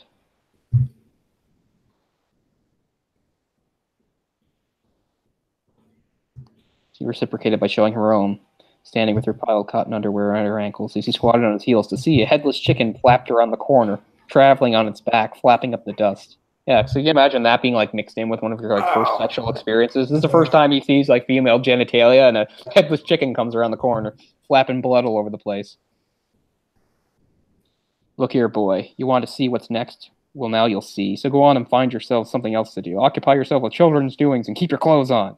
You and that child help me catch this rooster. So yeah, an interesting childhood. So now he's like in St. Louis right here, Okay. where he threatens the paper guy.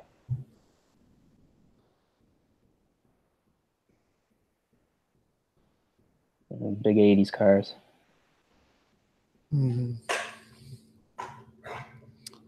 This is what they didn't anticipate. They thought he would go after Will, but he doesn't go after Will. He goes after the Lowndes.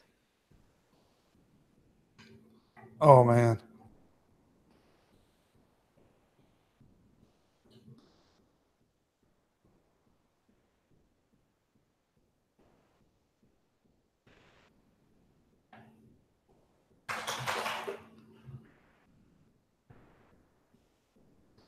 Oh, he must have just chloroformed him or something. Yeah. And then he glues him to a chair. He doesn't tie him to a chair. Doesn't tape him to a chair. He glues him to a chair. I like that. Again, we get to see some of his weird body. Bad skin. Ugh. Ugh. Yeah. My back Freckly. hurts. My skin. Did I get burned? I hope to God I'm not burned.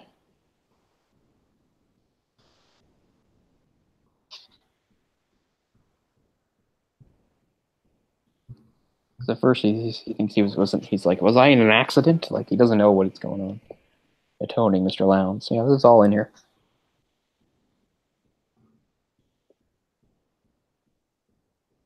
This was no hospital. Someone had him. Keep cool and think. National Tattler. Is that supposed to be like the? That's the rag he writes for. It's like a National Enquirer type. Yeah, just trash Can't think of tabloid what you- journalism. Tabloid, yeah, that's the word I was trying to think of. And this he's talking about other be reward. They pay $1 million for us, but one thing that they don't really point on this is he actually he's quite successful doing it. He's made quite a bit of money.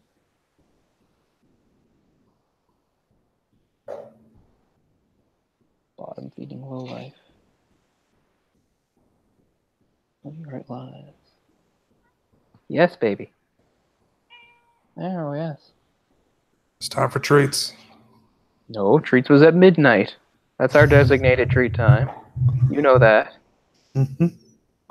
We can make an exception. She's probably reminding me that she didn't have wet food today. See, she doesn't get wet food every day. She thinks she probably should. Yeah. Maybe we'll do wet food before I go to bed, okay? Yeah, they'll get spoiled on that pretty quickly. That's like all they'll eat. Well, it's kind of annoying about some of her wet food, because some of her wet food, she doesn't actually eat it. She just likes to lick it. Oh. And then once it's dry, she leaves it.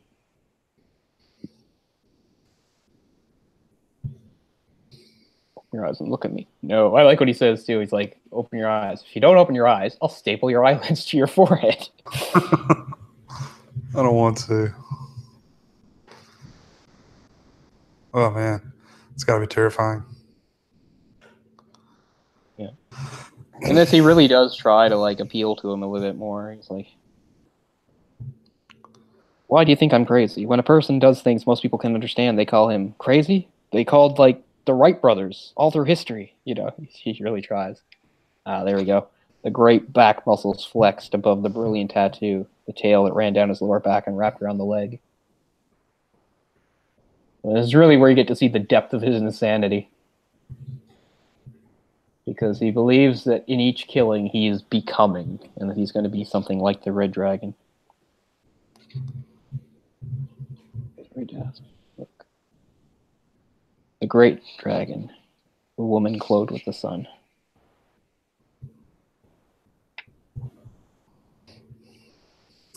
There we go. There's the painting. Of course, isn't a real painting. What's great is in this movie, in this universe, this painting gets destroyed. He literally eats the real actual painting, which is great. As he starts to completely unravel.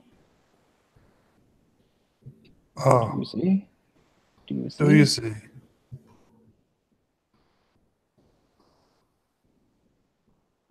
Yeah. See, there's a part in here that's not in the book where they say, do you imply that I'm some kind of queer?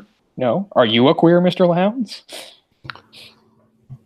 Why do you write lies? Well, Graham. Graham told me to lie.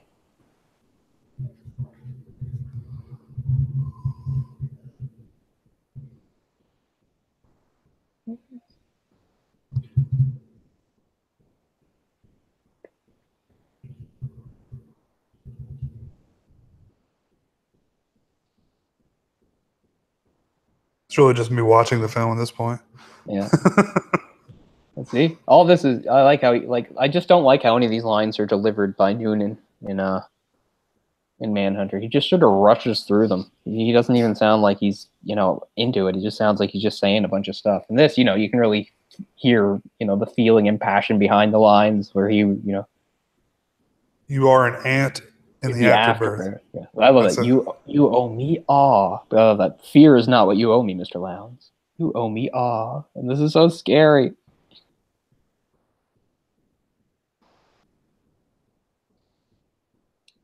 He smiled at Mr. Lowndes, a brown-stained smile. He placed his hand on Lowndes' heart, and leaning intimately as though to kiss him, he bit Lowndes' lips and off and spit them on the floor. But it works even better to actually see it, because he seems to disappear in this, which is adds a little bit to it, where he thinks he's gone.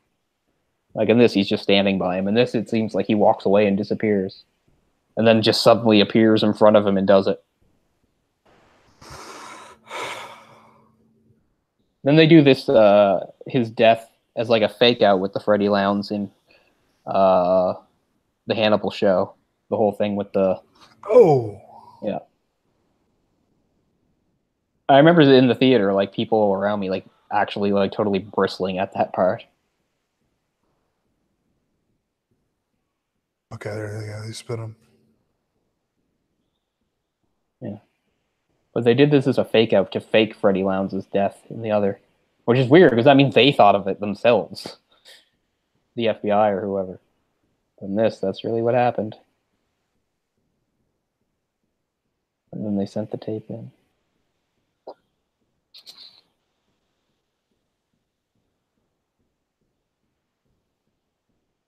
And actually, they have a conversation in between that after he bit them off. He's still talking to him.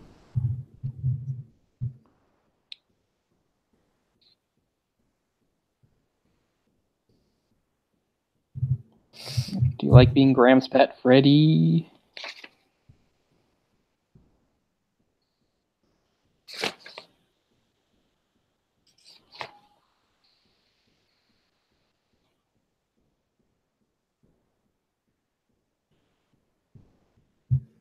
Like, they're directly responsible for that man's death. Yeah, they are. 100%. And there's a whole scene where he's not dead yet, where he's in the hospital and he's barely clinging to life. He does die, but he's in the hospital with like crazy 3rd-degree burns all over his body. There's like a prostitute that like was sort of his girlfriend sometimes, and he's like saying about how Graham set him up and stuff before he dies. And she's yelling at them. She's like, he was a jerk, but he didn't deserve that or something. But yeah, there's a line in here that I don't think they mention here, too, that's just kind of good, too, about how this is proof that he's going after Graham because of what he did to Lowndes. You look friendly towards Lowndes in the picture. The Tooth Fairy kills the pet first. Is that it? Yeah. So it's kind of like Lowndes, it was his pet. Yeah, he lives in the Chicago area. So he was in St. Louis, and he went to Chicago. The other way around. He lived somewhere around Chicago, but he went to St. Louis for some reason when he got to... Okay, I thought he got the paper when he was in St. Louis. Yes, that's right. Yes. So was he already there to kill Lowndes? I don't know. I don't know where Lowndes was when he grabbed him. I don't remember where the National Tattler's place was. St. Louis wouldn't seem like it'd be the hub of a paper, but could be wrong. Yeah. Yeah, if I was not going back and forth and watching more closely, I'm sure I'd understand where everybody was. Doesn't even fit his pattern. So he says it doesn't even fit his pattern, but as they said in the book, they say, well, Lowndes was the pet, wasn't he?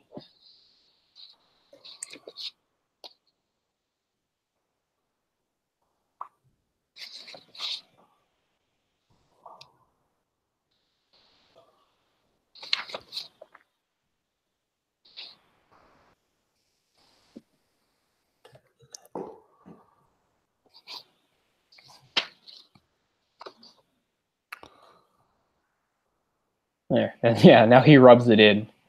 Starts telling Will that he basically that he killed Lowndes himself. He's like, doesn't it feel good to kill Lowndes? I know you hated the guy. Yeah, you enjoy it? Your first murder? And there's the whole thing about God killing people by dropping church. Yeah, it's a whole thing that he keeps track of. They mentioned that it's one of Hannibal's favorite things. He likes to make newspaper clippings of articles of church roofs collapsing and killing people. Tell me next one. So, is you and some SWAT team? Oh well, where's the fun in that? See, he's doing what he can to take out that element. Roof can fall on anybody.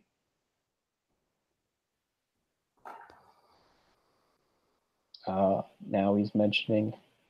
Oh, okay. So he mentions in the book it's different than this. He's the one that makes the connection about Freddy being the pet.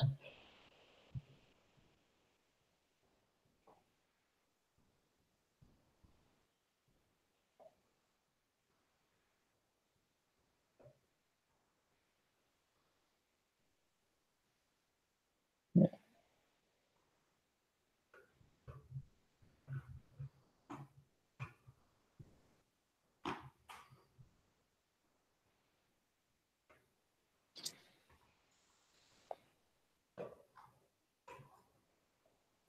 Oh, now you're goading him.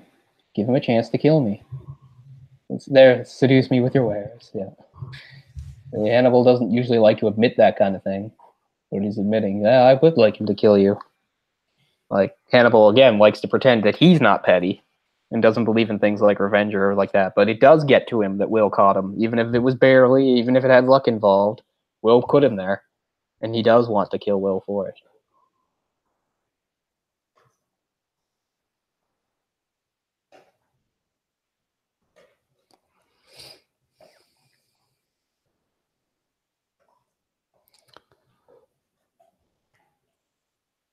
Looked but not seen.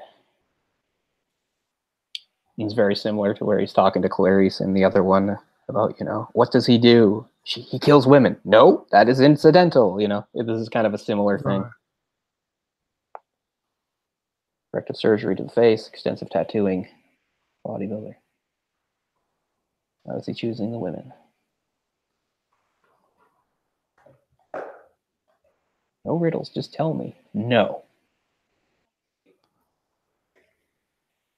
I don't work that way. Ah, courtesy.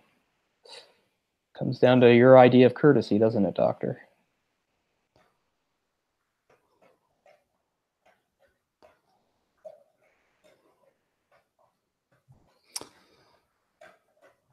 I want more ramen noodles in my cell. That's what I ate just before the show. That's like currency in prison now that, cigarettes are pretty much contraband. I saw a thing about that in Brooklyn Nine-Nine. There's this whole part where, like, the Jake character is in prison, and, like, to, ingratiate himself to some, like, gang leader, the guy's telling him, like, he has to get him special ramen. Probably not too far from the truth. Yeah. And, rape, of course. Yeah, there's always that. Yeah. Ah, this is cool. The tiger.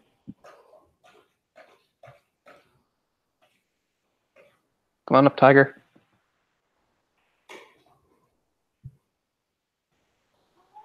Come on, then. Let's watch the tiger. Don't touch me. You're so whiny. You're so whiny. You gonna bite, boy? You gonna bite, boy? No. You're whiny, but she's nice. It's funny because she's a terror if I take her to my parents' house. Mm-hmm. Then she'd take my hand off. Here, like, I can do anything. Like, it bothers her, but she would never even hiss at me here. Yeah, I'd never hiss at boy here. Okay.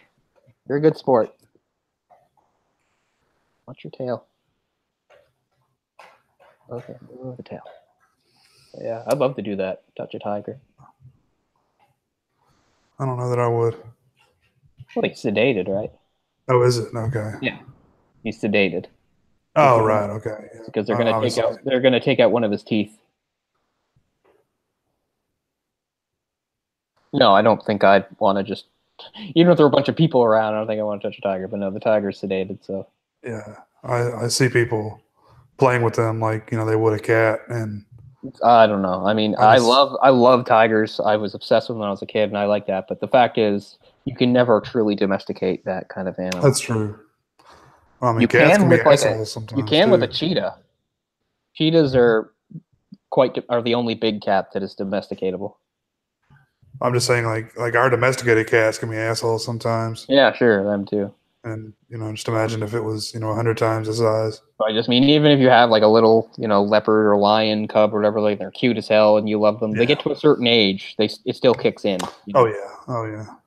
Not saying they would necessarily try to kill you, but it's never, Well, But cheetahs are trainable like dogs if you can get one when they're young. They're also the only big cat that can't roar. They have a different kind of jaw. yeah, they have an odd And noise they make, isn't it? It's yeah, kind of and like they can't a. roar. But It's more you can like find a. it like you can find like some old timey pictures from like the 19th century of like British hunting parties in Africa, and they'll have like a cheetah with them as like their mascot. Oh wow, that's cool. Yeah. I mean, I guess not cool, but Well, yeah, yeah. I mean, probably they're there to like murder every other animal they can find, right? But yes, it is cool the idea that the cheetah is getting along with them and stuff. yeah. There's the awkward part where she's saying like how all the women at work gossip about his body because he's built.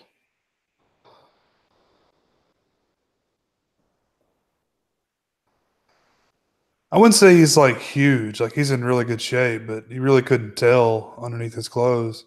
No, I don't think so either. But they say that they can. I mean, he's not like having to walk sideways through doors and stuff. Not Lou Ferrigno.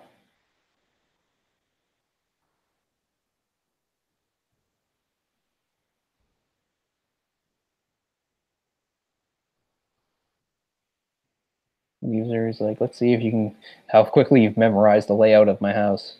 And, Yeah. and she's like, where the hell are you? Because now he's reached a turning point where he realizes he really likes her, and he does not know what to do.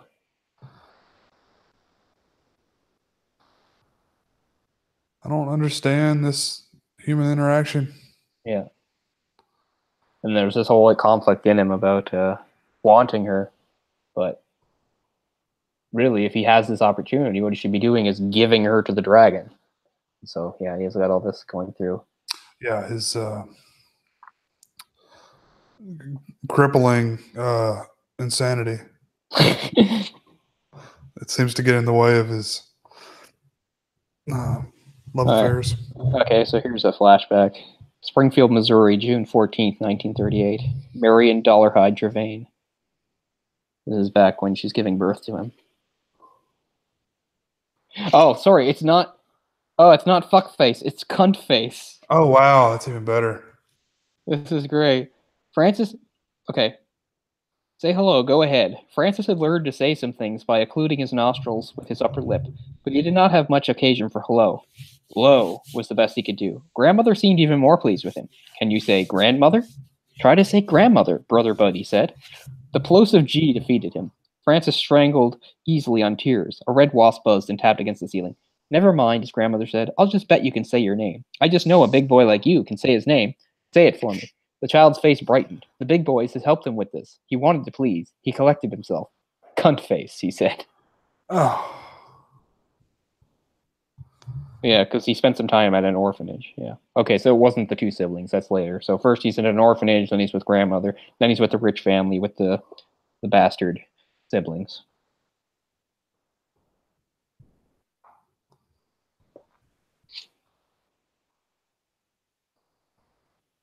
Grandmother took Francis to all the political rallies after that and explained who she was and where he came from. She had him say hello to everyone. They did not work on hello at home. Mr. Vogt lost the election by 1,800 votes. There's this whole thing about how she was helping some guy campaign. And yeah, her bringing him out in public just fucking tanked it. December 1943, Francis Dolarhyde, 5 years old, lay in his bed in his upstairs room in his grandmother's house. The room was pitch dark with the blackout curtains against the Japanese. He could not say Japanese. He needed to pee. He was afraid to get up in the dark. But yeah, here's the whole thing about him wetting his bed and her calling him a dirty child and threatening to cut it off. Ah, right. Now he's watching this for work. What's it about? Oh, just some people I'm going to meet. Yeah, this is a great disturbing scene. So now he's got the latest home movie from the family he wants to meet. Nice big close-up on the wife's tits there. Yeah, they. And she's getting turned on because he's watching it without sound. He's like, she wants some, and he's gonna get all turned on by what he's watching in her homework. Here we go. Yeah, there she is, nice and wet in the in the pool. He's gonna like pause it. Nice shot of her cleavage in a second.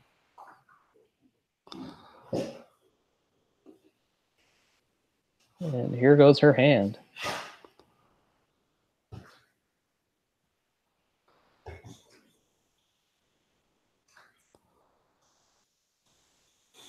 That clinches it for him. Physical intimacy, here we come. I'm about to lose that V card. Yeah. To a warm body. Yeah.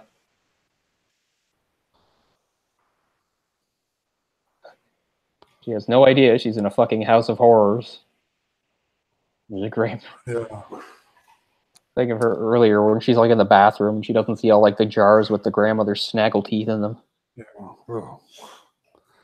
And the water, whatever it's in, is like filthy. Yeah. So now he wakes up and she's not in the bed, and he's all freaked out that she's gone through the house touching stuff. But she hasn't. Yeah, see, he just looks fit. He doesn't really look like a bodybuilder. Yeah. Still, I think he's well cast for the role. Sure. But yeah, I guess I'm imagining the picture they paint in the book is that he's pretty buff or whatever. Well, the back especially. Yeah. To show off the tattoo. Yeah. Oh, just enough shadow there. Yeah. Balls silhouette. Shadow that junk. Yeah, they seem to suggest in the movie that like when he's up in the attic, it's almost like that's where the red dragon lives. Like that seems where he's like the most susceptible to it. I guess yeah, because that's where he has the replica of the painting. So that's kind of where he communes with it. Yeah, now he's having that thing where it's demanding he give her to it. And he's like, no, I want something for me. This is for me, not you. So yeah, you really see the torment and the struggle and stuff, and none of this is in Manhunter.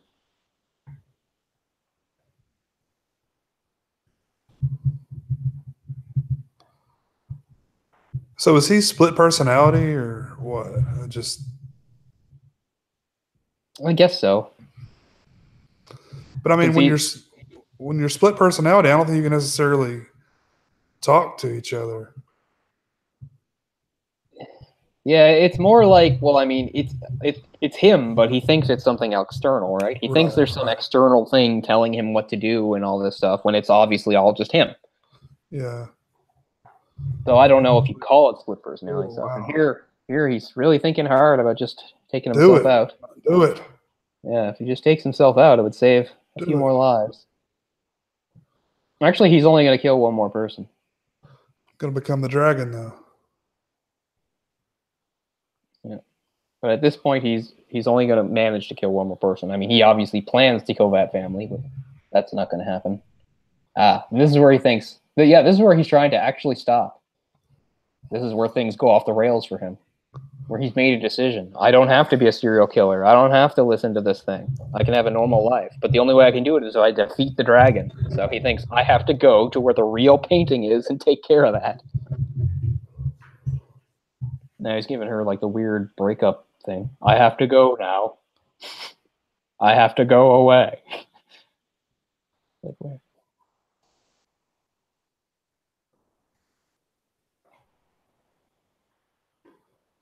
And then he just starts acting really weird. You have to get out. Get out now. Like she hasn't. Like, weird enough, like, okay, you're dumping me. But now he's acting really weird.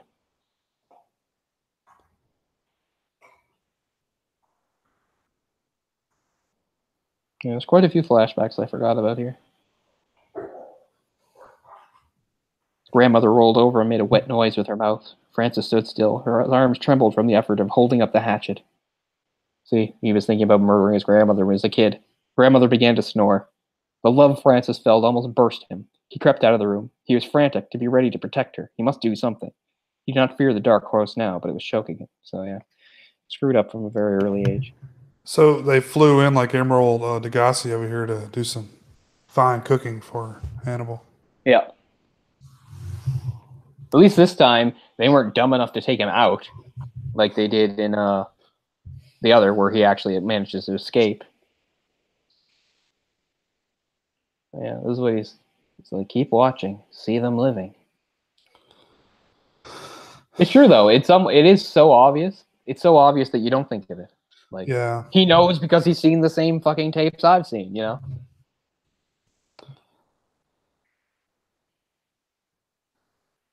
Yeah, I like the fact that he's had some sort of like weird intellectual correspondence with like some museum curator. Yeah. He thinks of him as like a fellow scholar. He's very socially awkward though. Like he can never pull this off for a long period of time. Yeah. Like so was Buffalo Bill, you know? Yeah. Buffalo Bill basically kept to himself. You know.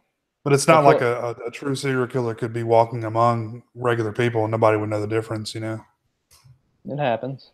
I mean, I guess a good serial killer. A There's successful that serial guy, killer. remember that guy kept like those women in his house for like 10 years in like a super like crowded neighborhood with people all around. He didn't live in like some big, Right. mansion that was like really far away and isolated. It Like was this guy. it was like not in a good area of town either. It was kind of like in the ghetto. Yeah. And there were people all around. And Yeah. yeah. So it's She amazing. basically like grew up there and I think had a couple of kids One of them, yeah. from him. One of them was there from like the time she was like 13 or 14 or something. Wow. I saw something on that recently too. I don't remember what it was. Jack, he knew the inside of the houses. So that's the other thing. The dog doesn't have the collar, but he still knew it was their dog and all this stuff. Right. So here's the original Blake painting. I'm gonna eat this thing. I know, and that's what he thinks. There's only one thing to be done. If I'm going to reclaim my life, I'm going to eat this 200-year-old painting.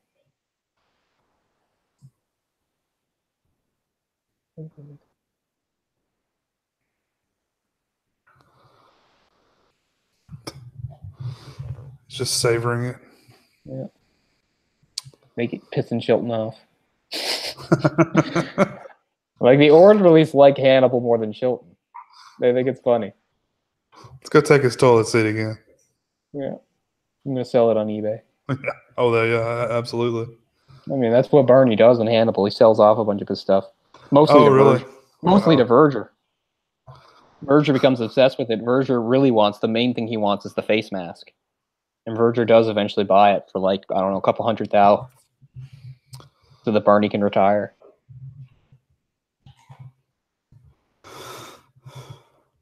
He's got a blackjack. Mm-hmm. Doesn't kill her, though. Just conks her, and what's he going to do? What's he going to do? Gets to eating. And he takes it in big, big pieces, too. It's amazing. I give credit to Ralph Fiennes. He's jamming massive wads of paper into his mouth. Nom. He hasn't even started to swallow anything before he throws even more in. It's like Cookie Monster. Yeah. You know, that would be like some super thick paper, too. 200-year-old. I know. With like oil painting. Imagine walking in on that. I'm eating this painting. Damn. And I eat some brilliant art in peace. I'll be right back. I need to plug my PC in. Yep. He's fleeing. Of course, I know. Yeah. They still don't get it. There's a repairman or a delivery guy. How had he gotten into the house? Well, he didn't get into the house. He saw the fucking tapes that you're looking at. Poor January. Here's the thing about the collar. No collar, but he knew it was their dog. A neighborhood full of dogs, but he knew which one was theirs. Same with Jacoby's cat. No collar, but he knew. He knew about the padlock. He knew about the pane of glass. He knew the layout. He knew how to get in. Every goddamn thing you need to know was on this revelation on the tape. And looking up Chromolux or something. Talking to Byron Metcalf, the executor, the lawyer.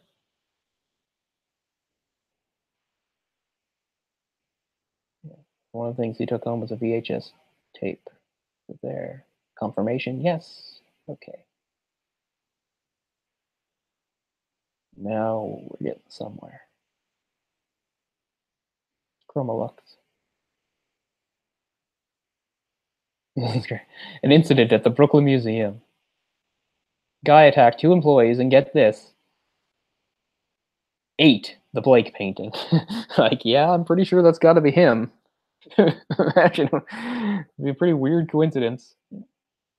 Yeah. Why didn't he kill those 2 women at the museum if the painting made so much of them? They both got a good look at him. Maybe he's trying to stop. He is. Meet the Jacobys. Yeah. Better than the deeds of the Leeds. Yeah, oh, much better. That's stupid. The Leeds were too corny to live.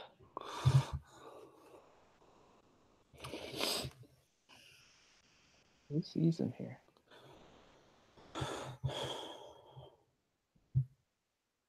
Oh, no, that's her, the 3 of them. So has he become the Red Dragon in his eyes now? Well, no, he was trying to avert it, right? Okay. Like, he was trying to keep it from happening at that point. Like, he seemed to think that was the only way to stop its influence over him and stop its becoming. Because at this point, he is trying to have some kind of normal life. Okay. But it's gonna get ruined here because he's gonna see that she went on a date with that guy. Oh, the Not a real date, but he's gonna misinterpret it and think that it was, and and that's gonna set him off again. Mark Wahlberg guy. Yeah. So actually, there he is, and also there he just sees that what's his name is at he just sees Edward Norton. He sees Graham is at his work, so he knows they're onto him now. You know, if Graham's at his work, it's only a matter of time. Right. Well, right now his the boss there is saying, I can't just give you their files.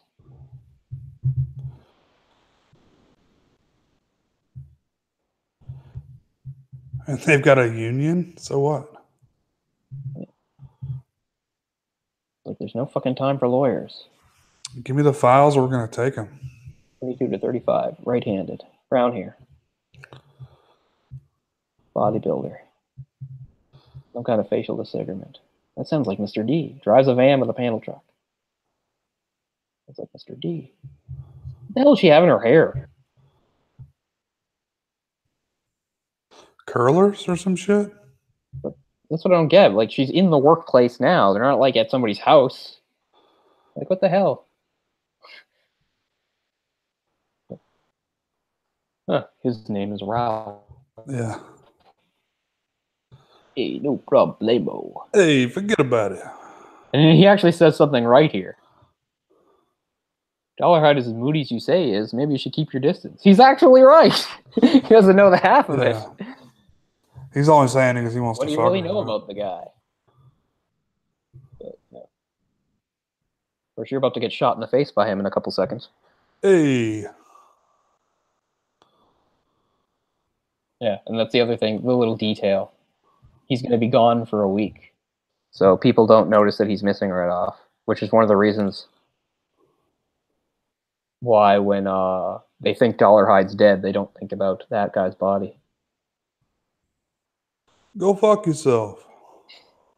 I like this. Like, he knows she's blind, so he keeps, like, staring into the house until she's out of sight. Oh, man. It could have been creepier. Oh, yeah. He's only a low-level creep. He's not, like, a dangerous or... Anyway, he's dead.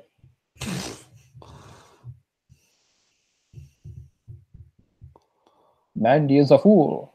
I shot him.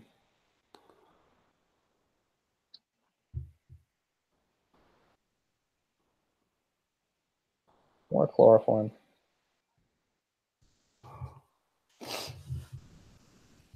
Yeah. So now everything is messed up. Saw them, misinterpreted that, knows that Graham is after him. So he's got an end game here of killing them both. Or at least supposedly. We don't know if it's planned all along. I mean, he took Mandy's body with them, which makes sense. You wouldn't leave it out in the open. But I don't know if he planned to fake his death or if he just decides that like the last few minutes or moments. Because, I mean, it works pretty well. You know, he sets the house on fire. She's blind. She can't see. She hears a gunshot. She feels an exploded head. It works out pretty well. You know, she tells the story that he killed himself right in front of her. It hangs together quite well. But yeah, see, I thought he was gone, but now he's back. So, for his attempt at eating all eating the painting did was give me terrible diarrhea. Is that what he says? No, but oh, that would have been funny. what's wrong? Yeah, then you hurt me. Oh, why do these killers have to live out in the middle of nowhere?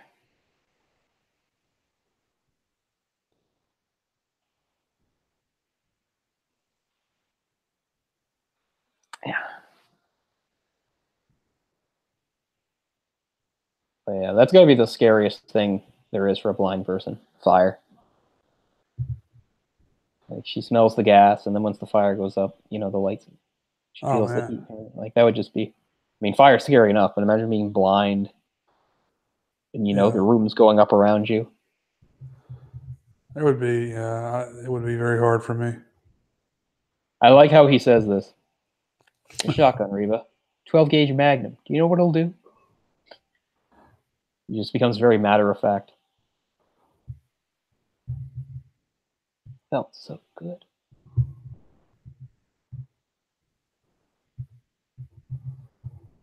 Like, I have to shoot you. What's that sound? Banging out there. Some serial killers at my door, I think.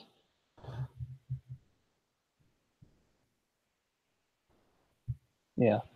But yeah, that's why, like, they've got the old style fucking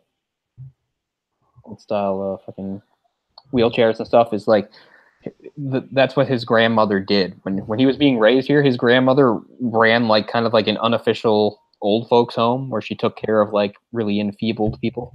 Yeah, well, it said Dolarhyde nursing home. Yeah, okay. So it does mention that. Okay. On the well, it had a sign, like a decrepit sign outside. Yeah, that's cool. Yeah. But yeah, like you'd see like a lot of these old people that were like living in their own piss and shit and drooling and stuff, and she cheaped out in every way possible to take care of them so she can make a profit. Right. Did he just shoot himself? Well, that's what she thinks. Oh, he did it to fake it. Okay. Yeah, he fakes her out. But yeah. But like I said, I don't know if he was planning that all along or if he just sort of decided at the end. Because really, he was going to kill her, and he just couldn't do it. So there wouldn't be much point of faking his death in front of a witness that wasn't going to live.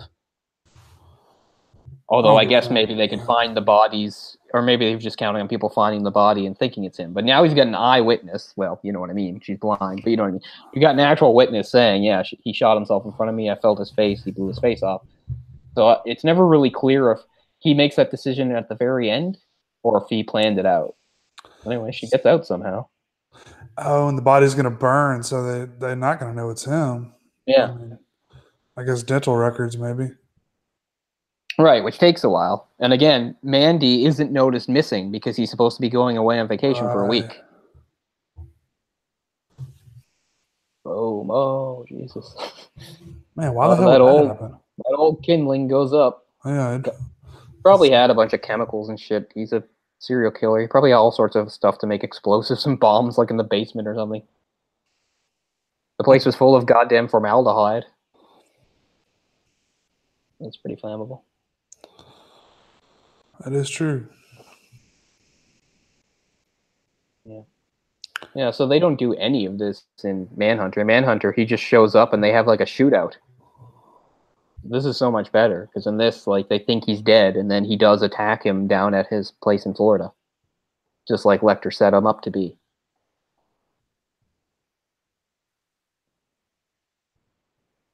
it is pretty hard to console somebody in this position. He is telling, you probably saved some lives because, you kept him.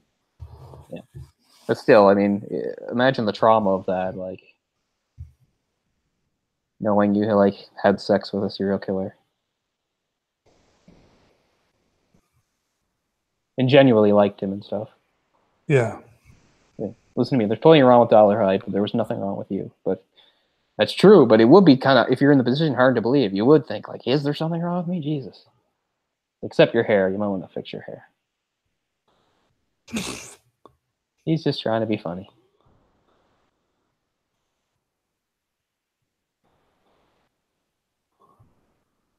He's like, you're going to be fine. I'm way more fucked up than you are. Serial killer I was with, like, carved my guts out. And I still have to go visit him. Yeah. Yeah, and here's the whole thing about in the safe. It didn't burn because it was in the safe. The big the scrapbook and stuff. So he gets to find out a little bit about his crazy upbringing in life. And he even mentions how sad it is. And again, it's not in the book, but it's not too bad. They use that angle as sort of how he gets the drop on him at the end, because he starts quoting the grandmother, so he'll attack him and let the boy go. In the book, he never actually gets to the boy. He just attacks them on the beach. But they make it a bit more dramatic for the movie, and I don't mind that.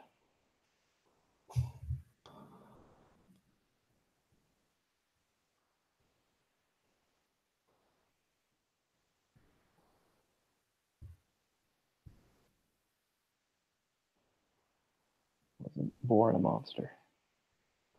Made one.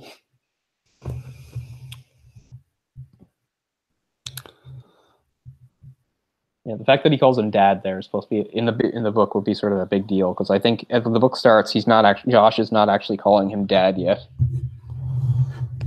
It's not important, but it's just another layer of Graham. It's like he's trying to improve the relationship, I guess. Yeah. Okay. Here they are talking about the dental stuff. Yeah, Ralph and Andy.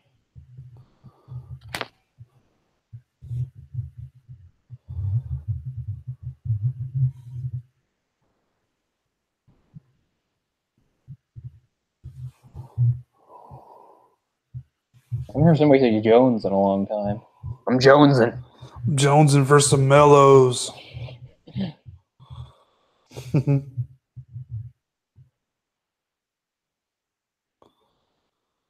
He's the broken mirror. Oh shit!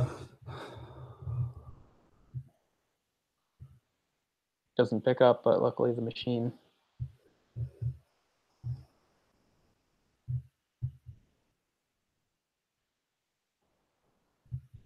Yeah, this makes sense. There is a gun in the house, but it's not like he can just grab it. It's like locked up.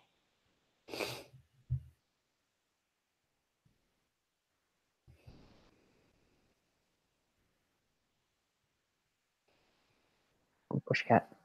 Tail. Tail. Yes. Maybe you'll get some wet food in a few more minutes. Yes, you're stubborn. Oh. Those old floors, they always do creak, don't they? Yeah, been in a lot of houses like that.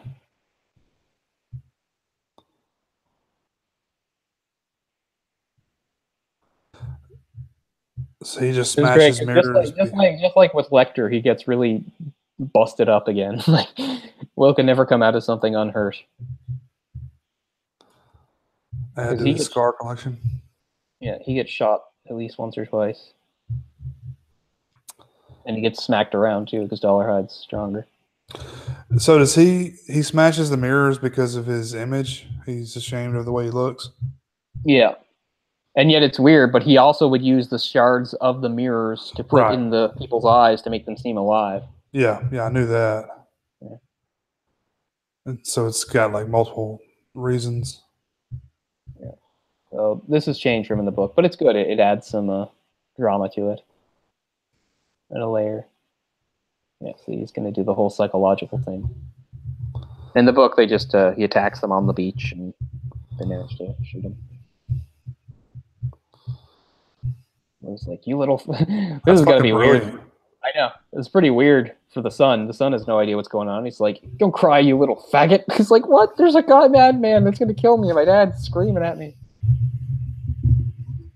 Dirty little beast. Oh, that's right.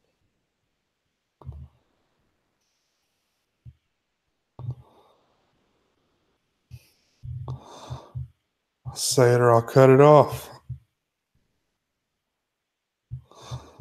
Ah. Oh no, man. Ed Norton was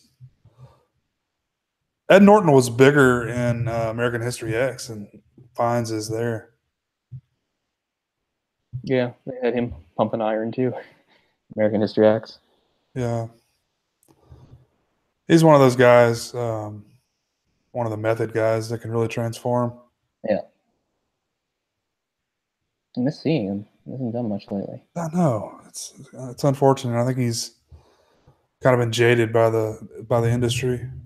Yeah, I understand that. Yeah. And also because he doesn't get, like, he likes to pick different projects and stuff like that. And I Yeah. remember he was in The Painted Veil, which is a really great movie, although it's not, our demographic. It's a period piece. It's kind of a romance and stuff. It's about, he's like an English doctor who was in love with this woman. She sort of she doesn't want to marry him, but then she marries him out of like some weird compromise. And they go to China, and he's at like some village during a cholera outbreak and stuff. And it's just about their relationship and how he finds out like this woman that he loved is actually really spoiled and stuff. And anyway, it's just, anyway, it's a beautiful movie, and it, didn't make any money and stuff. But he was like, I don't care. I like doing stuff like that. Yeah. I love, Man, I can respect that. Yeah. Did he get shot in the mouth? In the jaw? He got shot at least twice. Yeah, he got shot in the. Oh, There. got him. There, she gets him right in the head. There you go. All that practice worked out. That's what I'm talking about. And she pumps a few more into him, which I understand. Sometimes when people keep shooting in movies, I'm like, come on. But that time, I get it. Yeah, you might as well keep shooting. No. I understand it. I mean, we always need a headshot because that motherfucker's going to come back. I've seen too many movies. Oh, they're not moving. Obviously, they're dead, right? Yeah, he's dead for sure. But Will doesn't look much better. But yeah, here's the letter. This is great. The letter of Lecter. I hope you're not too ugly. The collection of scars you have. Never forget who gave you the best of them. Scars of the power to remind us that the past is real. I think that's a really great quote, period. And this is good too. Neither savage nor wise. Any rational society will either kill me or put me to some use. He's right. How rational is a society that we just, tax dollars pay to keep him in captivity? Rational society probably would have put him to death.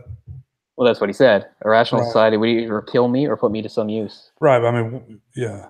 Use means he's going to get out and like chop somebody's face off. Like slave labor or something is what he means. Right. I mean, I get that, but wouldn't that be a waste? I don't like this bit. This is stupid. They should never have had this. I just wanted to do a throw forward. They make it seem like 2 seconds later she just walks in when it was actually like 8 years later. I don't like that at all. Yeah. I'd forgotten about that. Yeah, I just wish they didn't have it. What's her name? Like, yeah, I get what you're doing, but it doesn't link up properly. There's supposed to be like 7 or 8 years between these things, and you're making it seem like, oh, as soon as that's over, she just walks in and she's say like, her name. Buffalo Bill. Go ahead and say her name so people that are so stupid. Yeah, he should have been like, hello, Clarice. Yeah, exactly. Yeah, so I love that movie, but I could really do without that last 30 seconds. It should have just ended with him on the boat. Him tossing the letter in the sea. Not necessary, though. I mean, I think it should have ended with him writing the letter. Well, that is you mean, that's him reading the letter on the boat. Okay. Well, I mean, it felt the need to show that, he's okay. It's a happy ending. I kind of like it, though. I like the idea that Will shook off Lecter. Like I said, that's what I like about Will, is that he's resilient. I don't know. No, my remote's dead, so I can't do that. But anyway, really like Red Dragon. Thanks anybody that was watching along with us or just hanging out. I don't know where we'll go after this, but next time we'll probably have Orc with us, and we're gonna probably do some. We talked about finding something really crappy on Netflix and just making fun of it too, because there's a lot of really bad like horror type movies. on Netflix we could do in October. So maybe sometime next week we can work one of those in, just for fun. That's why I wish they still had the star ratings, because with I the star totally wish they ratings, still had the star ratings. you Just could, this same thing with YouTube. yeah, YouTube had star ratings too, and everything's thumbs up or thumbs down, which I think is stupid. There's no middle ground, nothing. but You either liked it or you could you didn't. sort. You could either sort by lowest to highest or highest to lowest. Yeah, So you could really find stupid. the crappiest thing on. You could literally find the crappiest thing on Netflix. I have no idea why, but when I log into my parents' Netflix back home, it still has all the star ratings. Really? I have no idea why. Like they don't even use a device for Netflix now. They've got a TV, so they just use it as a channel on the TV, Right. and it still has the old star ratings. I'm like, how are you doing this? I had to like update Netflix like 12 times. Yeah. And, obviously I'm like, don't you ever get updates? They're like, oh, my parents, they don't know. They're like, we don't know. Yeah. Well, that's the thing. If it's connected to the internet, it forces you to update. Yeah. And I mean, obviously it is. It's Netflix. That's how Right. you stream. So I have no idea how, but my parents, the version they're running still has the stars. Some way. Somehow. I wonder how that worked. Like, did it just go away? Because I've been rating movies for like 15 years on Netflix. Back with the old DVD versions and everything else. Yeah, I never had that. We never had the mail Netflix. I mean, I still have it. I only found out recently how long Netflix has been around. Like I didn't, and when I first started talking to people at Netflix, people were talking about getting stuff in the mail. I was like, what the hell are you talking about? Like, that was never offered here. So I didn't know what people meant. 99, I think, is when it started. Yeah, it was really old. And so I mean, I didn't hear of it back then, but I remember two people talking about like Netflix in like 2003, 2004 and stuff. And I was like, it wasn't around then, was it? I started in 2005, and I've still got the DVD, just one at a time, for things that aren't available any other way. But we never had that option. So for a long time, I didn't know what people were talking about getting it in the mail and stuff. We never had that. But anyway, I think I got Netflix in like 2011. And back then, like Canadian Netflix was super sparse. Right, that's what I heard. It's a lot better than it was, but it's still really annoying that we don't get a lot of this stuff in American. Like I said, there was like a 3-year period where I managed to have an American and Canadian account, and that was great. I had access to so many things that way. It was awesome. But eventually, I kept catching up to my IP addresses. I was changing not the IP, whatever it was. I was, those code things you could put in. I was changing them. I was finding different ones you could put in and stuff. Well, you could change your region code. I mean, at one time, it wouldn't even stop you. Yeah. And so technically, I could have kept changing it to any country I want. I could have gotten like Netflix Brazil or Netflix France and stuff. Right. That's what I was going to say. Like, there were websites that would tell you what certain countries had on the Netflix, so you could just go and switch. Yeah, I used one called. I used to pay $4.99 a month. When it got hard for another brief period, I paid $4.99 a month to a website called Playmo, and Playmo would let you do that. It would give you access to all versions of Netflix and other things too. But that didn't last very long either. Netflix clamped down on them. Yeah. I mean, it's copyright, really, is the only reason why it's a problem at all. Yeah. But, I mean, there's a lot of stuff on it. I still like owning stuff. I hate that stuff disappears off Netflix. I do too. I mean, we're the old school. We like having physical movies. I mean, I love Netflix. It's great. I'm definitely happy to have it, and it's helped me see a lot of things I wouldn't have otherwise seen, but still like owning movies. I'm very glad I own Red Dragon. I said I'd like to get a Blu-ray of it. There's a downside to both. Sure. It's just because you own it doesn't mean you're going to have it forever. It's going to degrade. It's going to. Yeah, I guess I take care of things pretty well. Yeah, I know. I'm just saying there is a life, on it. Sure. Like Laserdisc. That's the big problem with, Laserdisc are all they call it laser rot or something like that. Yeah. And it's just whatever was, I just want to watch a Laserdisc. I've never watched one in my life. I don't believe I have either. Well, like on the promotional at the store, they would be playing one. That's the only time. Yeah, I might have seen one that way too. I can't remember honestly. Robin Hood, Prince of Thieves was a big one. Yeah, I own that on DVD. Terminator 2. But the Laserdiscs are cool because they were kind of like the vinyl of movies because they had big things that had stuff in them. Just like a giant. So it appeals to me, right? Because I like vinyl. I know I'm such a predictable hipster, but I like vinyl. But I mean, even like VHS, still, I mean, it rots too. But it, assuming you don't get mold on the tape, there's no humidity, it'll keep for longer than a disc. I have some tapes that are so old now that they've worn out, which is too bad. My Christmas '86 tape was the holy grail. For 25 years, I watched that tape every year, and it's the best tape that's ever been made. It was like divine intervention came into that tape. The way it's spliced together, beautiful, perfect. And I remember a few years ago we tried to transfer it to DVD, and it only got like the first 15 minutes. I was furious because that tape's like 4.5 hours of gold, absolute gold. It's crazy because it's framed by accident. It starts with the Disney Christmas gift, and it starts with that. Then it goes into a whole bunch of other stuff, but once you get to the end, it's the end part. It's like it frames the whole thing. Like, nope, that wasn't done on purpose. That was just done by accident, haphazardly. And it just has so many awesome things. It has a few non-Christmas things on there. There's an episode of the Raccoons. It's not Christmas, but I always watch it. Good stuff. But there's a retarded Christmas special called Rusty and Buttons, which was some sort of... There's several specials. There's like an Easter special and stuff too. And it was a cartoon about animals that live in like a national park. And anyway, Rusty is a fox and Buttons is a bear. I don't know. It's shit, but I really enjoyed the thing. And then they're the weirdest of all. You should look this up. I think it's called George and the Star, a Canadian animated thing.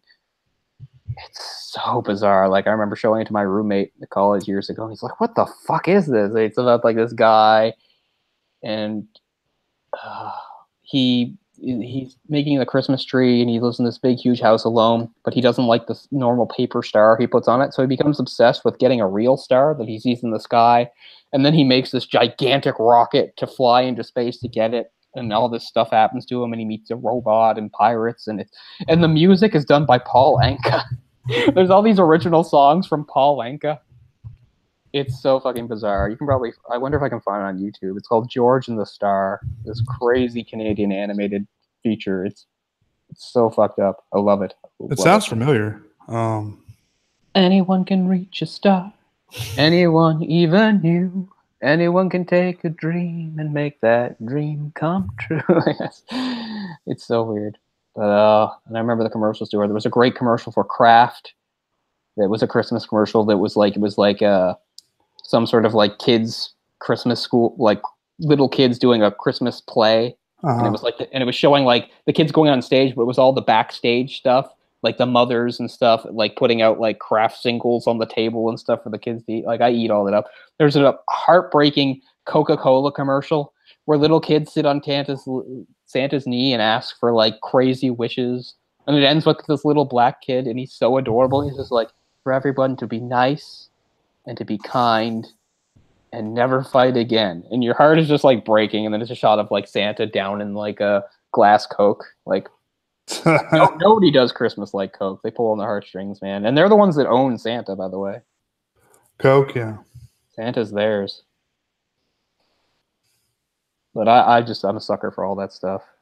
There's a great one of the commercials. Part of that too is one of the old McDonald's commercials, with Ronald McDonald and all the gang, and that has a star thing too, where they give him a star as a gift, and he's just like, "But friends, don't you see? A star could never be just for me. Let it fly up high," and it flies back into the sky, and it's like, "Merry Christmas." I do miss that sappy era. I do. But I don't know. I'm gonna find the tape and see what I can do with it. Because I can't to have that tape die, and I haven't watched it in about the last 5. It's been about 5 years since it like broke or whatever. It has to be salvageable. I'm gonna try it on my own VHS player here, because part of me wonders if it's not just the tape. Maybe it's just the old crappy VCR back home. I have a VCR here, and it's not that old because it's a VCR/DVD player that I bought in 2005, and I bought it on purpose because I wanted to have a VHS player, and I'm glad I have it. So I'm gonna get that tape and bring it up here. Few other tapes too before my parents let them get off. We had like, I don't know about you, but we have not millions, but definitely over 100 like like writable tapes that like we made from like taping stuff off TV and stuff. Like a ton of them. You still have them? Yeah, back at my parents' house. Oh wow. Dozens of them. Dozens. Unfortunately, the Halloween tape must have got taped over at some point because that was almost as good as the Christmas tape. Fuck, I love the Halloween tape. First of all, it had the two best right in a row. It had the Peanuts special followed by that Garfield special. It was like from the year the Garfield special came out. It was like 87. And that had crazy commercials and stuff too. So much good stuff. But that also, I think, might have had Dumbo on it. There were a couple, or maybe those are two separate tapes. But those are two tapes that I've held so sacred too, and I think they both got lost or taped over. I was furious about it. But there's still some decent stuff there. I really should go through it when I'm in Sydney and pick out some of the best ones and bring them with me, because that's something I've never done in all these years. And they're just all sitting there. Some of them are just worthless. Some of them are just like hours of like gymnastics competition from the mid-90s that my sister taped. But the YTV tape is still around. That's not bad. To get some early 90s YTV. And then in the later 90s, I started to tape like music. I used to have a tape in all the time to tape like music stuff. Oh shit, did I lose Jay? I can't leave if I lost Jay. I'll have to wait. Okay, he'll probably come back. But yeah, I don't know. I don't know. I don't remember us always buying them, but we must have, because we had so many tapes. Yes. There you are. I just, I closed out the browser for some reason. Oh, you did that. Okay, Yeah, that was totally my fault. And my parents were never, I guess they didn't really have any interest. Like we didn't have a camcorder or anything. Oh yeah, see, we did, and we did it for our second and third trips to Florida. So we also taped stuff at home. So yeah, we also had a bunch of homemade tapes that I like, but I'm also super embarrassed about, because a lot of them are me running around and acting like a complete lunatic. Yeah, but still. Yeah. Yeah, some good friends of mine have tape, and I'm in a lot of them. Yeah. Their if I put some of that on YouTube, I would probably get a lot of views. Me acting like a lunatic when I'm like 7, 8, 9. I mean, I wish this. I don't know. It's just like my parents didn't care. Like we have plenty of pictures, but not any camcorder stuff. I don't know whose decision it was, but for that we were kind of like right on the edge. We were a cutting edge family for a while, because we were like big into tapes and camcorders and stuff. We have so many. Like, I'm not kidding, dozens and dozens of tapes, and not all of them, of course, were stuff like that. Some of it, again, was just taped off TV and stuff. But I mean, most of the stuff was done by me.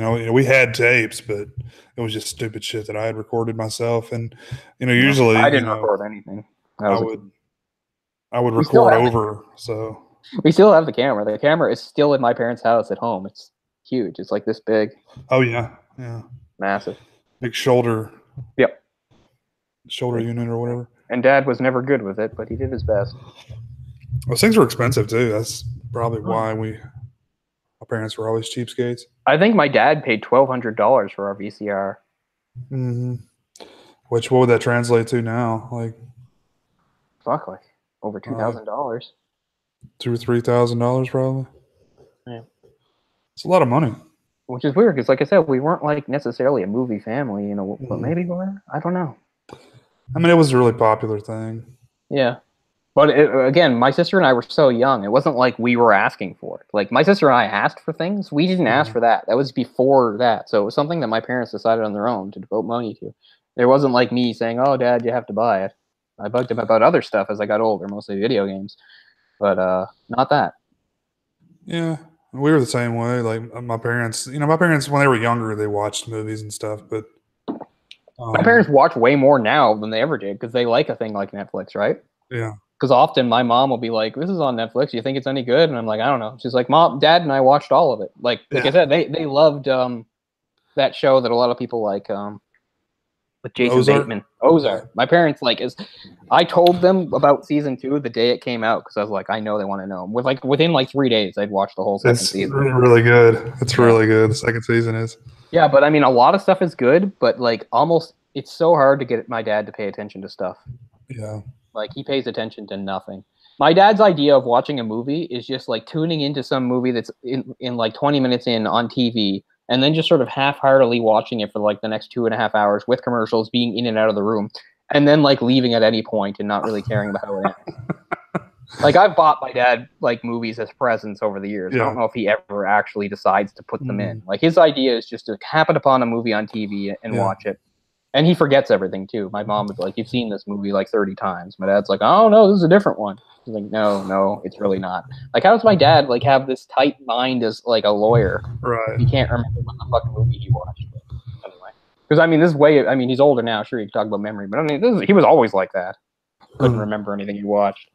Well, because he didn't like pay attention to it. Yeah, and then when I was in 2007, when my life was in like absolute fucking shambles, and I was back living at home for a while, like I think because my mom felt sorry for me, was worried for me, she started to watch a lot of stuff with me, and that's how I got her into like a lot of stuff that a woman like in her like 50s and 60s you probably wouldn't watch, you think, but my mom's very open-minded. Like, she really likes the Marvel Studios movies. Oh, really? Yeah, she likes those. Oh, she loves Tony Stark. She loves him as what's his name as Tony Stark. He's his favorite. But I mean, she was she liked the Daredevil show. And also she watched a whole bunch of slashers with me back in the day. She was always too afraid to. I'm like, trust me, you can handle it. Yeah. My mother has seen like, I think all the Friday the 13th up to like 5. And I'm pretty sure she's seen every Nightmare on Elm Street except for the remake. Wow. Yeah. Yeah, there was a period where, like I said, like I had, like my life had collapsed around me, and I was home just doing nothing. Yeah. And my mom was there to spend, she had her own life, but, to spend time with me. She would watch stuff with me and stuff like that. Because I'd just gotten out of the hospital and stuff, and things were really rough for a while. But it was good bonding experience, I guess. So yeah, so in the years since, like, she's always shown an interest in different stuff. So like, I'll tell her about stuff, or we'll watch stuff together and stuff, which is kind of cool. I don't know too many people have that kind of relationship with their mother, or their mothers that, like I said, sometimes she'll be talking to her sister about various movies, and she's like, "You saw that?" She's like, "Yeah, I saw that there," something like that. Yeah, that's the way my wife's parents are. Like, they watch everything. Like, I mean, movie wise. Yeah, that's cool. But again, my dad, no. My dad doesn't like anything if it's not like real worldish. Like, he can watch over the top stuff, but he checks out for like fantasy or sci-fi. Yeah. And he actually is super disturbed by horror, like more than my mom. Really? Yeah, it's funny. Maybe because of some of the violence he deals with in real life. I don't know. But sometimes, like, he loves action violence, but he doesn't like horror violence at all. It bothers him. Mm-hmm.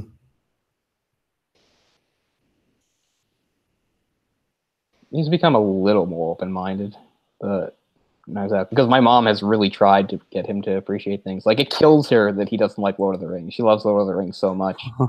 And she's just flabbergasted that he never read it when he was younger and stuff like that. He's like, "No, I didn't." I know The Hobbit was always really popular when I was a kid. Oh, yeah. I mean, unlike a lot of people, I did read The Hobbit before I read Lord of the Rings. A lot of people read Lord of the Rings and they read The Hobbit, but I don't know. I had a bigger sister who'd been through all this, so she told me what to do. So I first read The Hobbit when I was 13, and within a few months I read Lord of the Rings. And, I've read them both every maybe 2 years since. I usually go about 2 years between reading them. Although I probably read them, I think, all again in a row around the time of the movies, of course. Not the Hobbit movies. I don't care about those. Hobbit movies aren't good. Are they not? Yeah, I've wondered if I should invest any time. No, I think it would really bother someone like you. I think you'd be like, this is just like a big waste of time. Because, I mean, it really is them stretching out a bunch of stuff. The book is fairly short, and they made 3 massive movies out of it. Like, it's just completely bloated.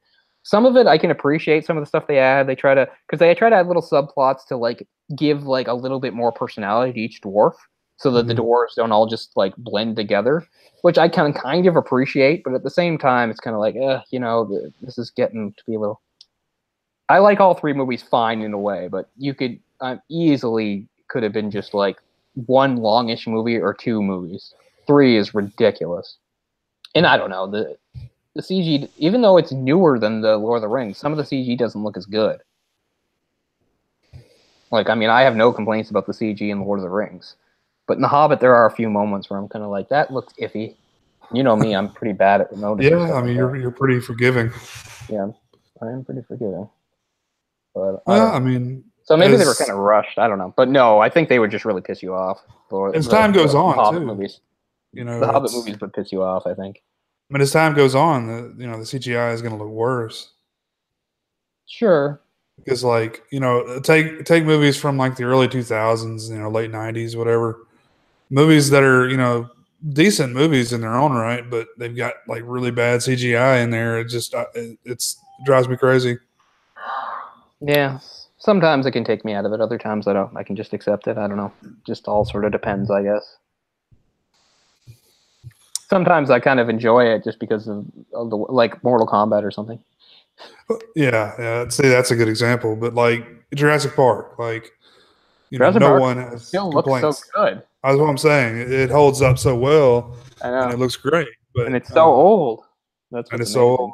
Yeah, it shows you there is a right way to do it. I guess that it Well, can still look so good all these years later. it's yeah, and I it's don't like know. some The last two, Sharknado. yeah, the last two Jurassic Parks, I'm sure look great, but I don't care. It Uh, seems unfathomable that like recently a Jurassic Park came out and I didn't even bother with it in theaters, but I just did not care. I was like, whatever. You didn't see Fallen Kingdom? No, this is like you've run it into the ground. Don't like I, Chris Pratt. I don't like I what's her don't name. really either. I'm Like, fine with there's no Dallas character. Howard. No, I don't like her either.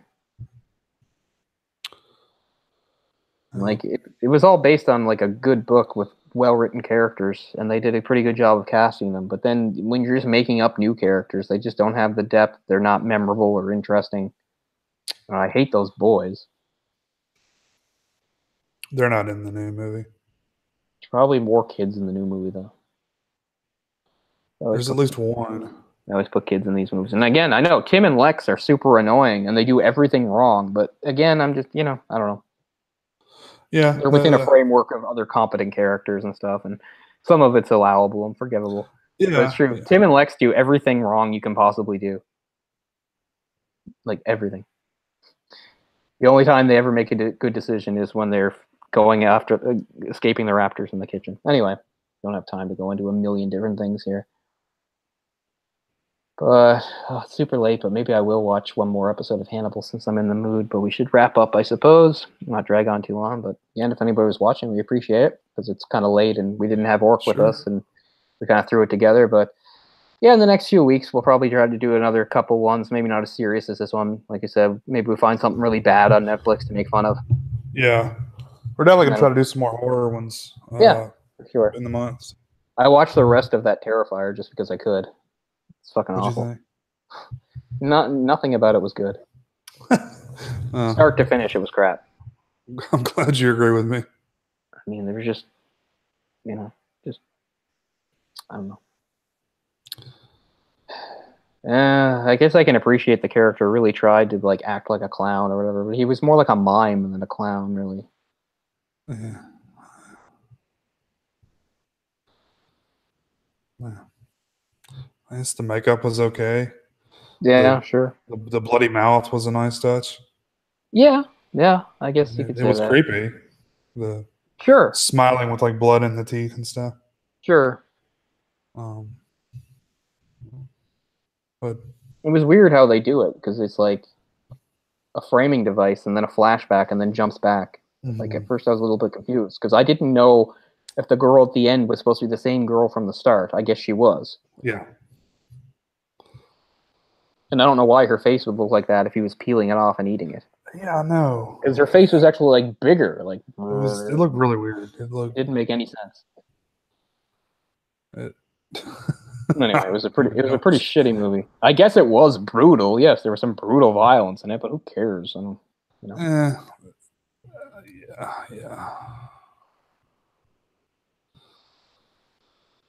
It was bad.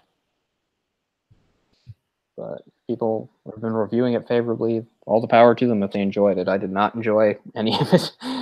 Sure, and I can't blame also, anybody. I still watched it out of curiosity. I have no one to blame but myself. I was curious, so I watched and it. me to blame. Yeah, that's true. Because actually, you made me curious. That's true. I saw it on I Netflix. didn't say watch it. I said it was bad. I know. And I knew I wasn't gonna. I didn't watch it thinking, "Oh, maybe it is good." Like I was like, "Yeah, I'm gonna dislike this too." But whatever. But didn't you think that it was like it was weird because it like climaxed too early? Did you Well, feel like that yeah. at all?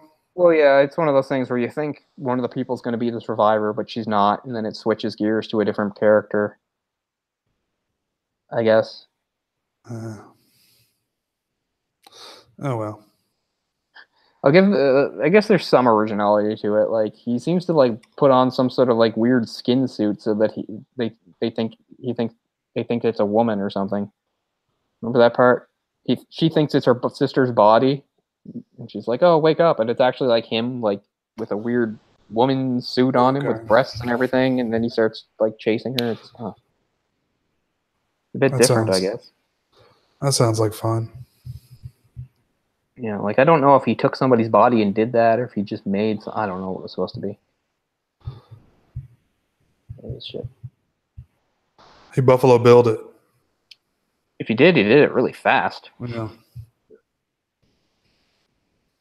Yeah, So, Buffalo yeah, I'm Bill was kind like a of master seamstress. yeah skills. Well, yeah, I think they find out like that he actually worked at it at one point, like professionally or something. Mm-hmm. But yeah, I like Francis Dolarhyde more. I like both. They're both really great, memorable, cool killers. But Francis Dolarhyde freaks me out more.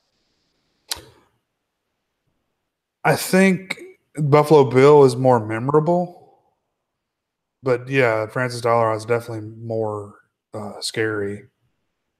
Yeah. Just because, and I can't get past the one-liners Buffalo Bill delivers, and I don't know the whole thing. He's a bit more goofy. Yeah, he is. I mean, he's talking to his little dog Precious, and he's doing his dance, and He's he's got his Nazi flags just hanging out. he doesn't have nearly as much screen time either. I don't think. No, he doesn't. He doesn't get like a backstory the way the Right. Dolarhyde does. And I don't want a backstory. No, I mean it's good, and that's also not in. And they don't. And he seems to understand the difference because it's the same thing in the book. Mm-hmm. Of that, you know, they don't. There's not a bunch of like flashbacks of his childhood or anything like that. He's just, you know, that's good because that's how some characters work better. Just keep the mystery about them. I mean, in Red Dragon, it was kind of appropriate because he was in the same place, where all that abuse happened, and it's not like they even you know, went into great detail in the film No, because they didn't need to. I mean, it was just a few little hints here or there. Yeah. Enough to know that he was psychologically tortured essentially. Oh yeah. And I don't know. She didn't actually chop his dick off, but pretty close to physical torture also. But I mean, it was just it'd be a terrible thing to do to anybody, let alone a child. You know, taking like a rusty pair of scissors and make them put it between and like hold it, be like, oh, I gotta cut it off. Like, oh. Yeah. You filthy beast. Filthy little beast. Yeah. All right, so that was Red Dragon. Thanks for being with us, and it's probably not for a while, and I don't even own either of these movies, but now it's been put in my mind that I'd really like to watch In Hell, or not In Hell, sorry, From Hell, and the other one, the other Ninth Johnny Depp one. Yeah, Ninth Gate. I kind of like to watch them at some point. Well, I gave Ninth Gate another shot a few years ago. I'm not going to do it again. Yeah, I like it. It's not good. I just like it. I don't know why. I haven't seen it in quite a few years. Maybe I'll feel differently about it if it's been about 7 or 8 years since I saw it the last time, probably. And like I said, From Hell, like considering like how it so pales in comparison to the thing, and they do make a bunch of silly changes, and they obviously have. It's still kind of enjoyable, is kind of what it is. And they do keep some of the stuff. Like there's still some lines and moments and stuff. Mm-hmm. Yeah. So they have this whole idea of like Johnny Depp being like this weird psychic detective. Like, no, no psychic detective. They basically invent his character, and he's the main character, which is kind of funny. But I mean, in a way, they kind of had to do it that way, I guess, because the only way you can make the movie like the book would be to make it super long. Because the whole point of the book is you're not really following like one character trying to solve a crime. In fact, you're following the killer more than anybody else. You see, Gull gets the most screen time in the thing because again, it's not a mystery. You know right off who the killer is and stuff. And in this, they try to make it a mystery, even though it's still the same solution. It is Gull. By the way, in that he's played by Ian Holm, who is great but much too small. Ian Holm is a small guy. Ian Holm could have been Lecter in a different world, you know. He kind of physically and with the accent and stuff, he might have been a decent Lecter. I mean, Anthony Hopkins was great, but I could see Ian Holm in that role. Yeah. Speaking of Ian Holm, I'll tell you a movie, a sort of horror movie he's in that I haven't seen in 100 years that I really like, which is the Mary Shelley's Frankenstein. He's in that. I haven't seen that in forever, but I really like that. Yeah. It's funny. I hate the Bram Stoker's Dracula, but I love Mary Shelley's Frankenstein. I think a lot of people probably feel the complete opposite. Oh, I can't stand Bram Stoker's Dracula. We don't have time for me to get into it, but people have heard me. It has good costumes and it looks good, but just like, first of all, it's called Bram Stoker's Dracula as if, this is the one that's true to the novel, and it's not in any way, shape, or form. And then, of course, you have the fucking awful tandem of acting of. I know Kung Fu. Yeah. Please come out into the courtyard with me, milady. I am Jonathan Harker. I'm a young barrister from London. Whoa. Was that a creature of the night?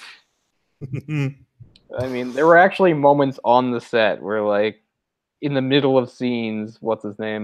Gary Oldman would just, like, stop and look at the director and be like, is he serious? Like, see, Gary Oldman I like. I like everything he's doing. I love Gary Oldman too, but I don't like them making Dracula into some sort of sympathetic character at all. Him like walking around London with like weird glasses on, I fucking can't stand that. There are parts of the film I like. I like its look. It has a good look, good costumes, good sets, and everything. The castle's creepy and stuff, but just can't stand anything else anyway. Is that a Coppola that did that one? Yeah. And it's very competently directed and everything like that. It's not that. I don't have issues with that. It's I mean, I don't like Winona Ryder casting. No, she's terrible too. She's just as bad. She's awful. She's been known to put in the odd good performance, but most of her performances are bad. I mean, fresh off like the set of Heathers, like, hey, let's go make this fucking period piece. Yeah. Just not the right person for that job. No, not at all. Bad casting, bad acting, bad writing. Yeah. Anyway, I really got to go because it's super late. But I'm glad we got to do this. It's too bad Orc couldn't be with us, but he will be next time, I'm sure. He's just a bit under the weather, and he needed to get his rest and stuff. And he planned on being here. Yeah, he planned. I'm sure he'll be around next time. So until then, thanks if anybody's watching or you're watching after the fact. That's always good too. Mm-hmm. And we'll see y'all next time with something. Okay, see you later. Take care. Good night.